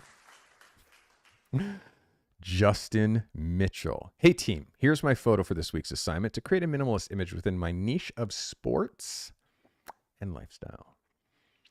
The talent is my oldest son, who's really into basketball, and I used an old Kobe image to persuade him to do the shot for me. Shot in our lounge room studio with 2 strobes. Sony A7R Mark III, Tamron 70 to 180 at 70, f13, 1/250th of a second, ISO 200. Thank you for your feedback, Carty. You're welcome, Justin. Now I get to see the picture. This, wow.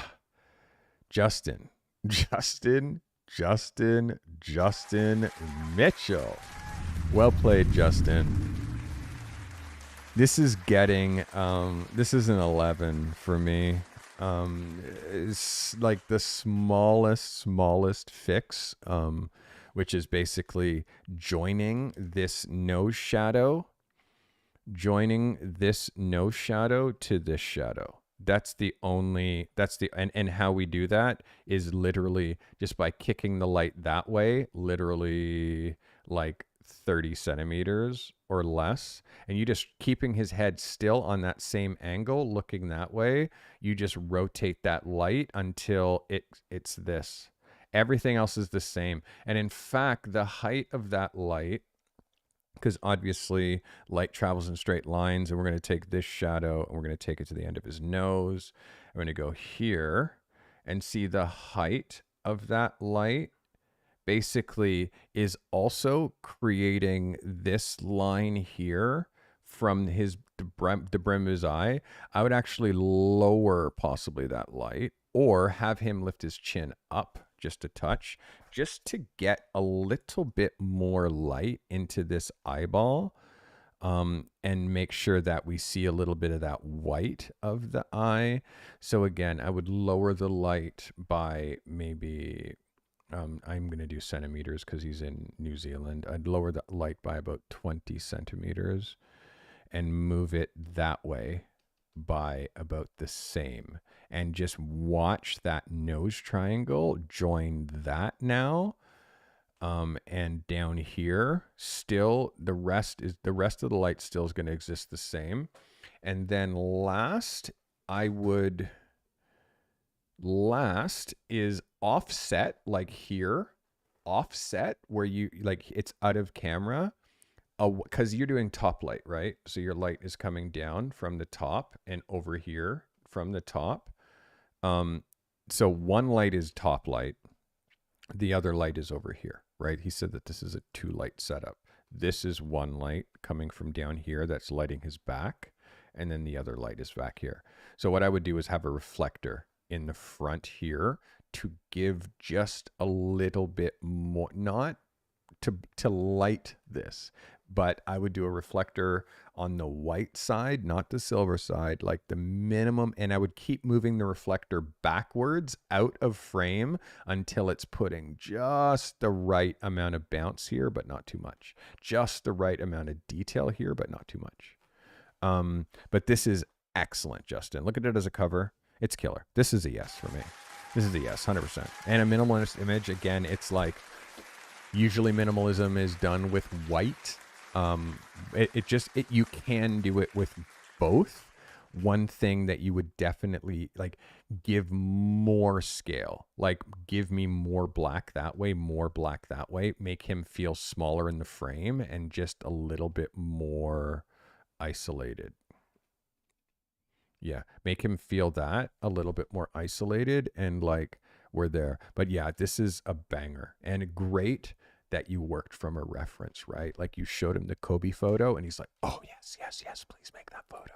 And then you looked at the Kobe photo and did your best to like, you know what I mean? Just a couple of little small tweaks and like you're absolutely there. Good job. That is Justin Mitchell. Justin. Well played, my friend. Well played.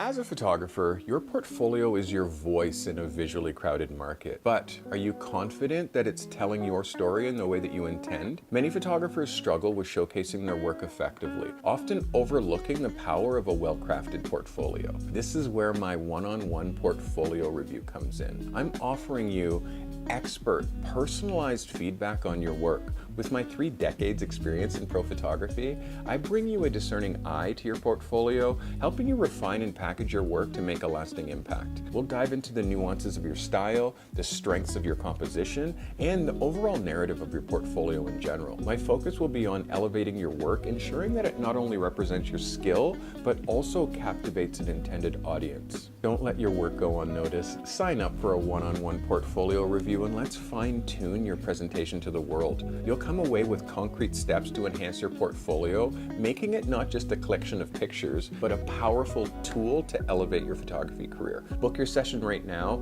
and let's take the first step towards making your portfolio as amazing as your photography.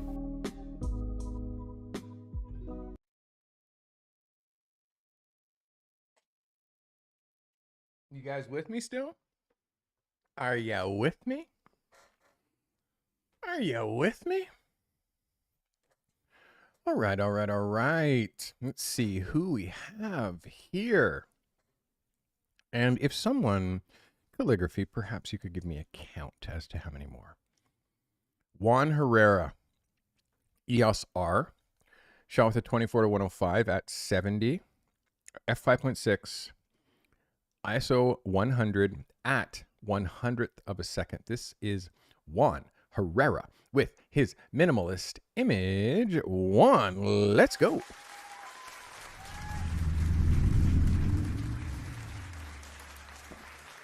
So when we're shooting profiles, I want to make sure that we're not shooting from behind him, which we are here. We're shooting actually a profile of him. We're seeing a little bit too much of his back and not like this part, yes, but you can see his eye, right? And it's almost like we're seeing his eye just dead straight on. I feel like we could still get that same head angle, but with coming just a little bit more like around this way is what my suggestion is. Nice light, really good exposure. This is pretty much exact. It's just how his eye looks because he's looking not dead this way. He's actually looking a little bit this way, which means he's actually looking up, like not exactly where his nose is tracking. He's looking a little bit that way.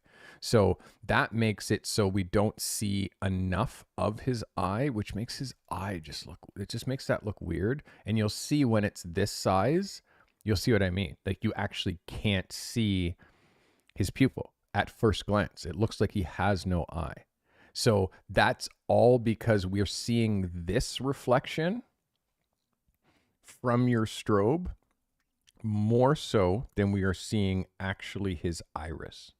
So light placement and head angle where he's looking and all that stuff makes that a factor. But your highlight here of your strobe, which is this strobe that's coming in this way, is actually, it's making it so you can't see his eye. And you can see when I do it there, it looks odd.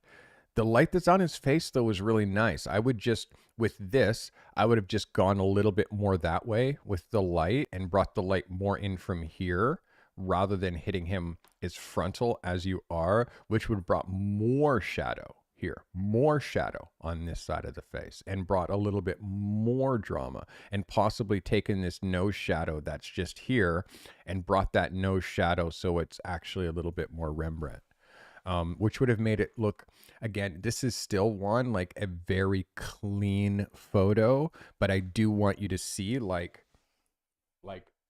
this is profile, but he's like this.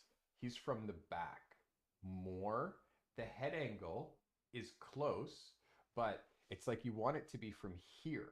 That's the true profile, and you have him like from here. So it's just a little bit further back, and like you're gonna see more eye. And if you kick the light up and over, you're not gonna get that highlight where the eyeball is, and that's not gonna make it look and blah, blah, blah. It's a small. And again, it's because you're in my accelerator. I'm trying to take you to that like 100K level with your camera. These small little tunes, these are the things, like that's the difference. Like that's the difference. And being that good that you can see the kind of nuance that I'm showing you in your own photos. Like this is how you have to be able to look at your own photos. You know what I mean? It's tricky. I mean, again, you would die if you saw the photos that I look at. I'm just like, no. And for you, you'd be like, oh my God. It's like, yeah, it's like, no. And I'll tell you why. It's like, oh, this is this. And you see the highlight here. And I don't like the shadow under, like, you know what I mean? Stuff that if it can't be fixed in post, it's just like a no. Sometimes even if it can be fixed in post, it's a no. But Juan, this is an incredibly good effort. This is a great effort. And by the way, it's still an 11. It's still an 11. It's still an 11. And it's such a level up. I'm just being like, I'm really, as you level up, my level of instruction with you also changes. So it's not like, oh, I'm good now. It's like, no, we're never good. We're never good. And we're never great. It's like Helmut Newton said, I got good at 50. So for me, after shooting for 34 years professionally and 40 years in total, I'd say I started to get good at 50 as well. So, and yeah, I can say I started to get good when I shot for Vogue. All right. This is Sebastian Kowaka. Sebastian says, hello, beautiful people. The photo, it's an event. This is last year I photographed the event and it was the first submission. This year I wanted to compare how I've developed as a photographer, and the results are interesting. I'll have a full gallery on my website soon. Sony A7 IV Sigma 85mm, ISO 100, 85mm, f2 3200th of a second. This is Sebastian Kowaka with his minimalist image. Well, your trick photography and shooting tricks, this flatlined like tail whip that this guy's doing is super dope. Really, really sharp. Like this is the kind of photography that will get you published in a magazine. This will get you published. And in fact, this kind of should be published. I wish you stepped just a touch this way and hit this a little bit more that way. So this highlight of this box isn't like right behind his head and you have his head just clear here, free of the sky. The logo there is good though. The logo there is good, which means this brand reach out to, and this brand reach out to, and this brand reach out to, and this brand reach out to. So it's like, this is a photo. I mean, is this a minimalist photo? Well, if you had him against the sky with no ramps and no logos and no tree line and anything like that, well, yes, it absolutely would have qualified as a minimalist photo. For me, this is a sports photo. This is an action photo. This is an editorial photo. This is a lifestyle photo. But a minimalist photo, it's all about like removing elements, and there's too many elements in this photo for it to qualify for that.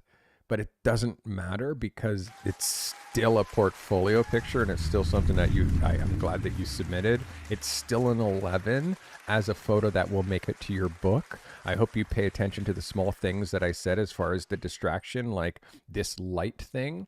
Understand, anything light, our eye's going to go to first. So if that wasn't there, then we're going to just see him and not be distracted by that. right? And you can see also now, if this logo wasn't there, now you're even more circled on him. And if this logo wasn't there, now you're even more circled just on him. And now if the ramps weren't there and it was just him in a field or something like a big sky or up against the sky, well, now it starts to really be something. So for me, and for those reasons, it's why it doesn't quite qualify for a minimalist image, but it's definitely a picture that can go in your portfolio, Sebastian. It's great. That's Sebastian Kawaka, everybody. All right. How many more we got? Oh, not that many. We're in our last few, guys. Andy Phillips says, living in an architectural section in Ontario. Never heard of it. Ontario, Canada. We have festivals that are unique to the area. This weekend, it was the Thresher Festival. It's the car show of tractors. Clearly not something that I would normally attend, but I was on a hunt to shoot something different for my product niche. Okay, Canon Rebel T5i 7200 at 122 f4, 1/25 of a second, ISO 100. This is Andy Phillips. Well done, Andy. Thanks for submitting.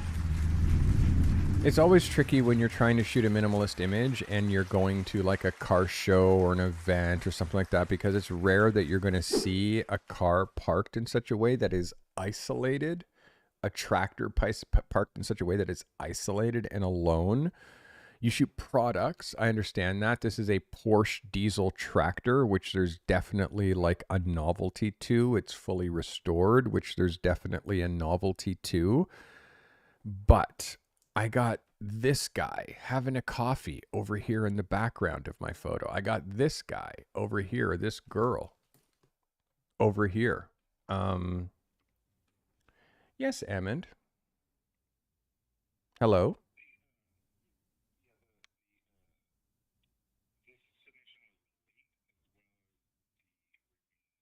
All right, that's fine. That's fine. Thanks, though. I appreciate it.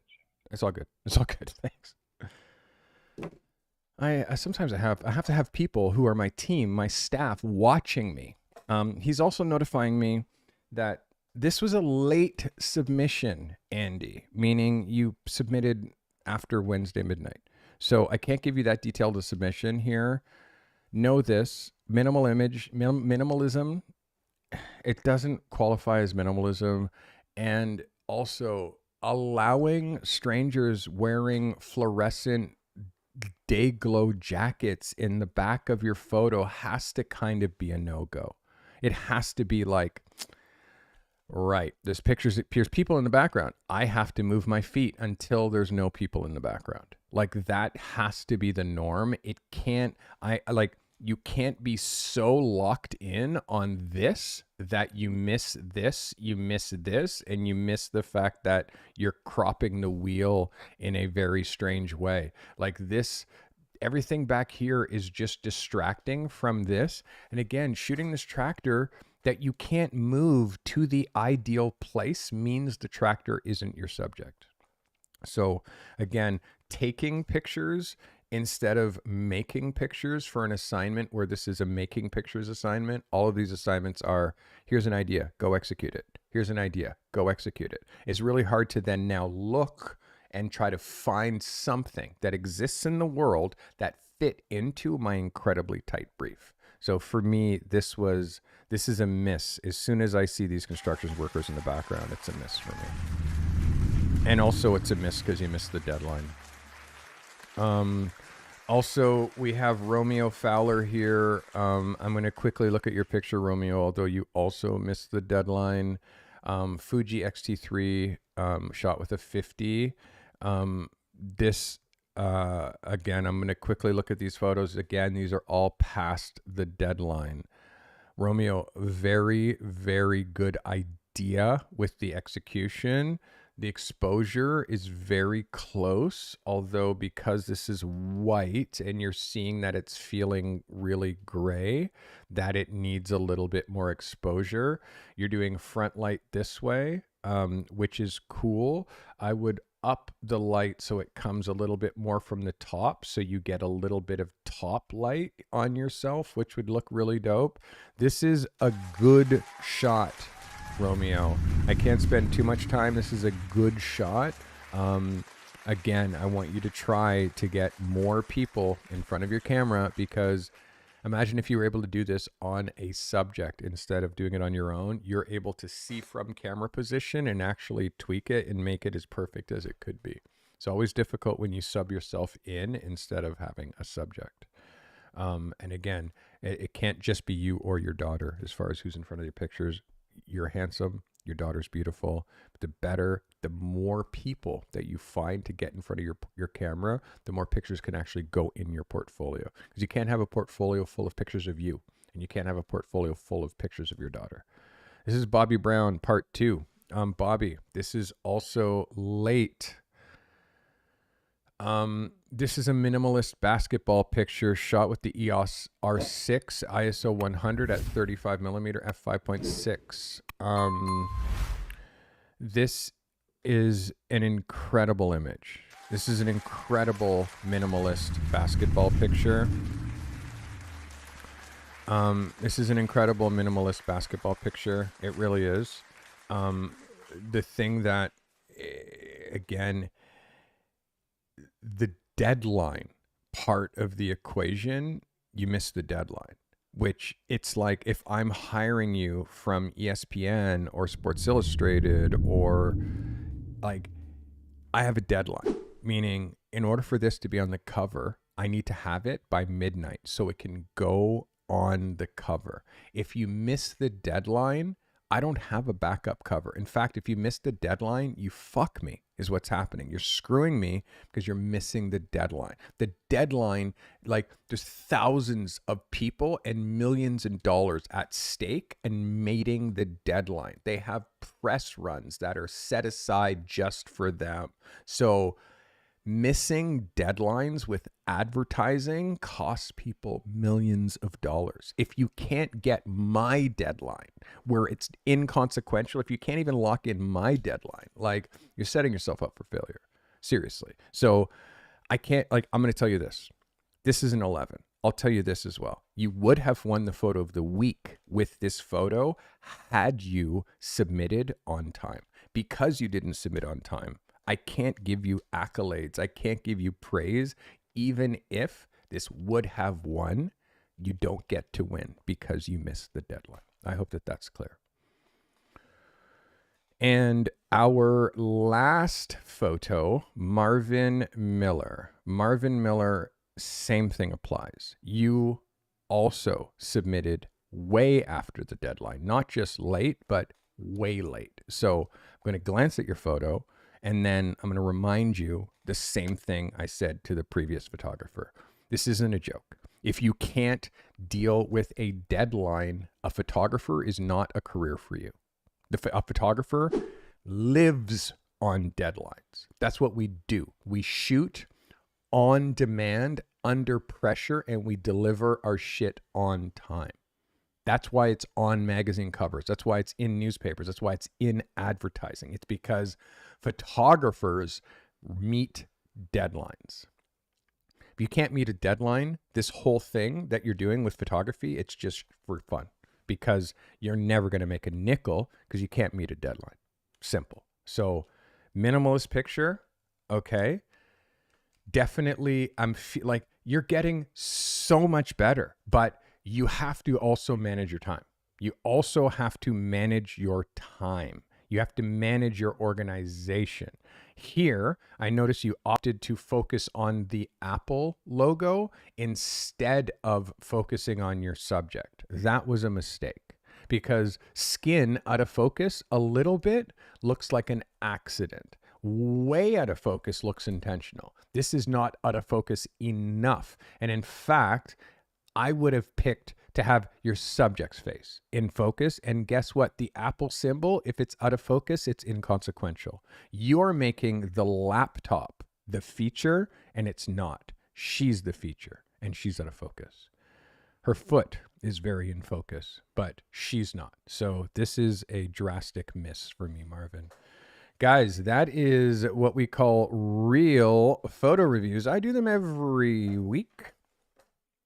I'm going to give you your photo of the week winners, and then I am going to give you this week's assignment. And how I do my assignments, I think it's pretty cool. You guys tell me whether you think how I do my assignments is cool or not. But I give an extremely tight brief every week for the viewers of this channel. Let me pull my minimalist photos of the week. And again, this one is hard. This one was hard. Not everybody really nailed minimalism. Not everybody nailed minimalism this week. So it's tricky. It's tricky. Yeah, not everybody nailed minimalism, but we do have some absolute killers. And by the way, if you're noticing, this is a members only stream because that is going to become the norm for the next little while. It is going to be members only lives because I want to really be able to serve my most super fans. Like if you're watching this after the fact because maybe you saw I can't watch, it's because you're not a member. It's not like I broke the system. It's because you're not a member. Members are who are going to be able to watch the live streams from now on. Like I'm literally, when my members numbers drop the way that they have over the last little bit, I literally can't afford to do these live streams unless I have members. So I don't really want to drop commercials. But it's like, if people don't sign up as members, then everybody knows commercials are on YouTube. I'll just put commercials on my live streams and you'll actually have those. Hey, Mark, welcome. Thanks for becoming a subscriber. So yeah, that's kind of, I don't want to have to do that, but it is something that I will do if I have to. Fuck, there's too many photos of the week now, guys. There's too many of you that actually did really well this week. I'm going to have to be ruthless. There's too many of you that did well this week. Oop, I just knocked the microphone up my mouth. Okay. Oof.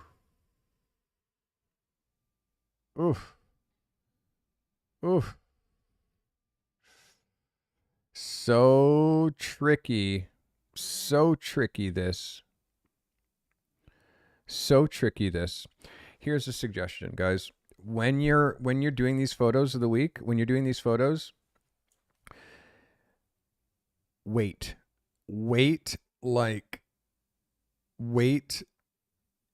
Give yourself as much time as possible to shoot, is what I'm going to say. Give yourself as much time as possible to shoot.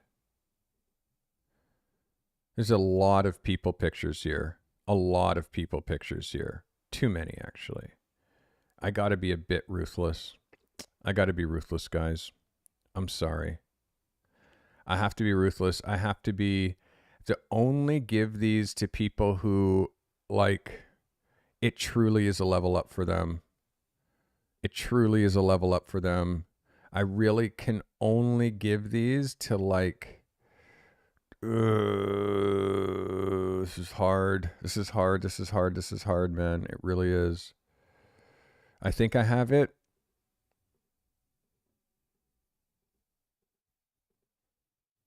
Just one more. Fuck. All right, here we go. I think I got it.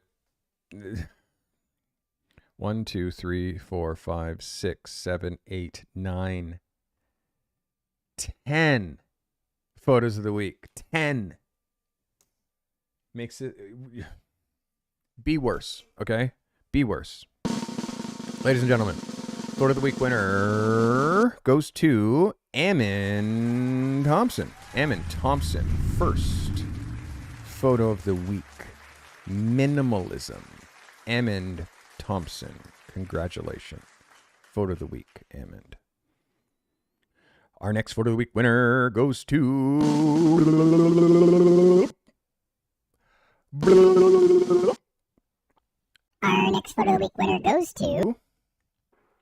Liza Hyder. Photo of the week. Minimalist, lovely, beautiful. Beautiful. Beautiful. Our next, you guys haven't been talking in chat. I haven't had a message here since 2:16. Our next, I already did that one. Our next photo of the week winner, very proud of this shooter. Good for you. Very proud of this shooter. Our next photo of the week winner goes to Marcus Mack. Photo of the week, Marcus. Very beautiful, minimalist, simple, clean, classic, timeless. Marcus, let's go, my guy. Congratulations. Our next photo of the week goes to Samuel Salen. Photo of the week, Samuel. Just put you on the radar for me, my guy. Very well done. Photo of the week, Samuel. Congratulations. Our next photo of the week winner. Remember what I said, though. Remember what I said. Stephen Boudreau. Photo of the week. Oops. Ignore that best in show. You don't get best in show yet. Ignore that best in show. I pushed the wrong button. Photo of the week. Stephen B. Let's go. Our next photo of the week winner. Very proud and very proud of you. And you had better be in my accelerator next round. You know who you are. You know who you are. Ladies and gentlemen, Matt Carlson. Photo of the week. Make sure you fix the exposure on this, Mats, and repost it for me, okay? This is fantastic. I really like this. This is like the kind of like, just a little bit of the, remember that like photos with a twist, like just a little bit of, like, yes, Mats Carlson, yes. Thank you. Mats Carlson with the photo of the week. Did I put the, did I give you the little seal of approval there, right here? Mats Carlson. Well done. Our next photo of the week winner. Very happy with this guy too. Very happy with this guy too, man. Like this makes this, I'm just very happy with this guy too. And again, in a very short time, this guy's been invisible in one of my programs, but just invisible until these last couple days, these last couple weeks. This guy's made himself very like this guy. Ladies and gentlemen, our next photo of the week goes to Joe Franklin. Congratulations, Joe Franklin. Photo of the week, minimalism. Very well played, Joe. Very great image. That's Joe Franklin, guys. You see, all of a sudden people are stepping up to the ball game, stepping up the plate, stepping up to the plate, stepping up. Wait, who's this one? Okay, good.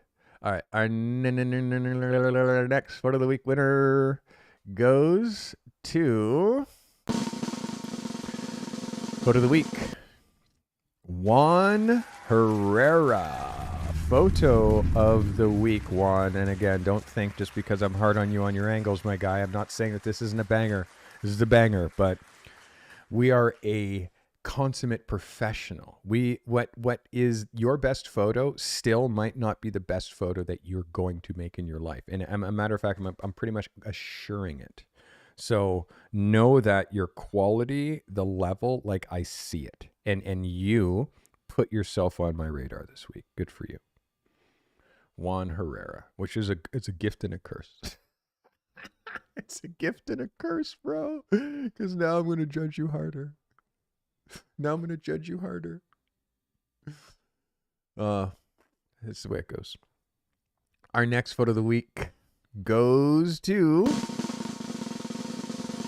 this is just such a yes. Such a yes for me. Ladies and gentlemen, our next photo of the week winner goes to... It's about time. I've been waiting for so long for this photographer to have a photo of the week. Travis Silverman. Let's go. Photo of the week, Travis. Minimalism. Let's go. Photo of the week. Congratulations. Congratulations. And this week's photo of the week. And this week's best in show. Ladies and gentlemen, best in show, photos of the week, technically perfect, needs no adjustment. Ladies and gentlemen, this is Anna Kaya, best in show. Congratulations, Anna. Yes, you win photo of the week. But yes, Anna, this is best in show. This is my favorite photo of the week. This is minimalism. This is a beautiful execution. This is color. This is tone on tone.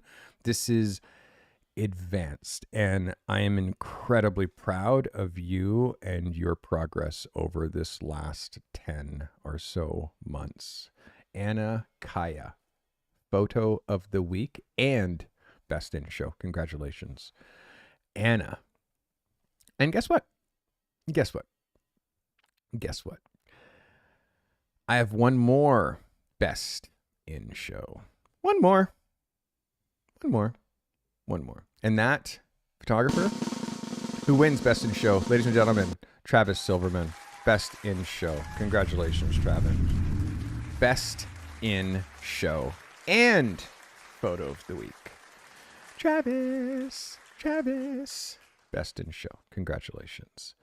All right, so those are our two best in show, our photos of the week. By the way, if you want to participate in this whole submission system that I got going on, and if you want to participate in a brand new photo review show, it's a little bit lighter, a little bit looser, a little bit easier for you if you're a little bit newer to your photography journey, but you still love these photo review shows and you actually just want to have my photos, my eyes on your photos. If that's the case, then yes, I would happily look at your photos. Guys, I hope today brought you value. I'm sure you want this week's assignment, so I would love to give you this week's assignment. And I'll tell you how we do it. Every week, I open the Wheel of Destiny. Oh! We open the photo assignment Wheel of Destiny. So let's spin the wheel and see what your assignment is going to be this week. This week, it looks like you are making a lifestyle image because that's what the wheel says. A lifestyle image where lifestyle is one of the categories where you guys have the hardest time making lifestyle images. Let me give you the brief. Lifestyle image. Create a lifestyle image. Capture an image that evokes the lifestyle of your niche. Capture an image that evokes the lifestyle of your niche. Portrait shooters, you might show somebody in their daily life doing something that they love. If you shoot places, you can focus on a space where life happens. Use slow shutter speed. Do something that highlights the space, but that also that there's people in there. And if you shoot things, you can highlight a product in action within that lifestyle. Somebody using that product. So create a lifestyle image. Capture an image that evokes lifestyle within your niche. Portrait shooters, show somebody doing something in their daily life in a stylized way. Places shooter, focus on a space where life happens and shoot it in a stylized way. And if you shoot things, make a product look amazing by showing that product in action within your niche. If you're not joined to my photo submission level, you got to go here to the Carty method and join photo submissions. If you're not subscribed to this channel and vibing with this smiling face multiple times per week, you need to do that as well. Also, you might be noticing a lot more content coming out from me. We are making not just full videos, but like podcasts. I mean, we're doing podcasts, we're doing videos, we're doing live streams. Like this is happening like something's happening on this channel every day. So if you're watching and you've made it to the end of this video, thank you. Taylor loves you. I appreciate you.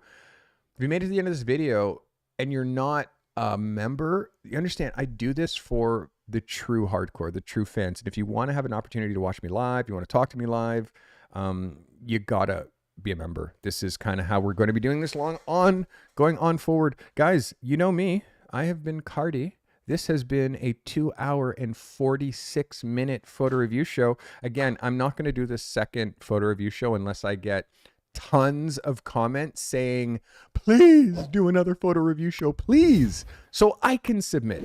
It's still going to be $27. It's just you could have up to 8 options, and not just one photo submission per week, but another thing that you could submit to that is way looser, that doesn't have to be shot this week. It's a great way for you to have me over time look at single images that you're thinking about to add to your portfolio. Guys, I hope that brought you value.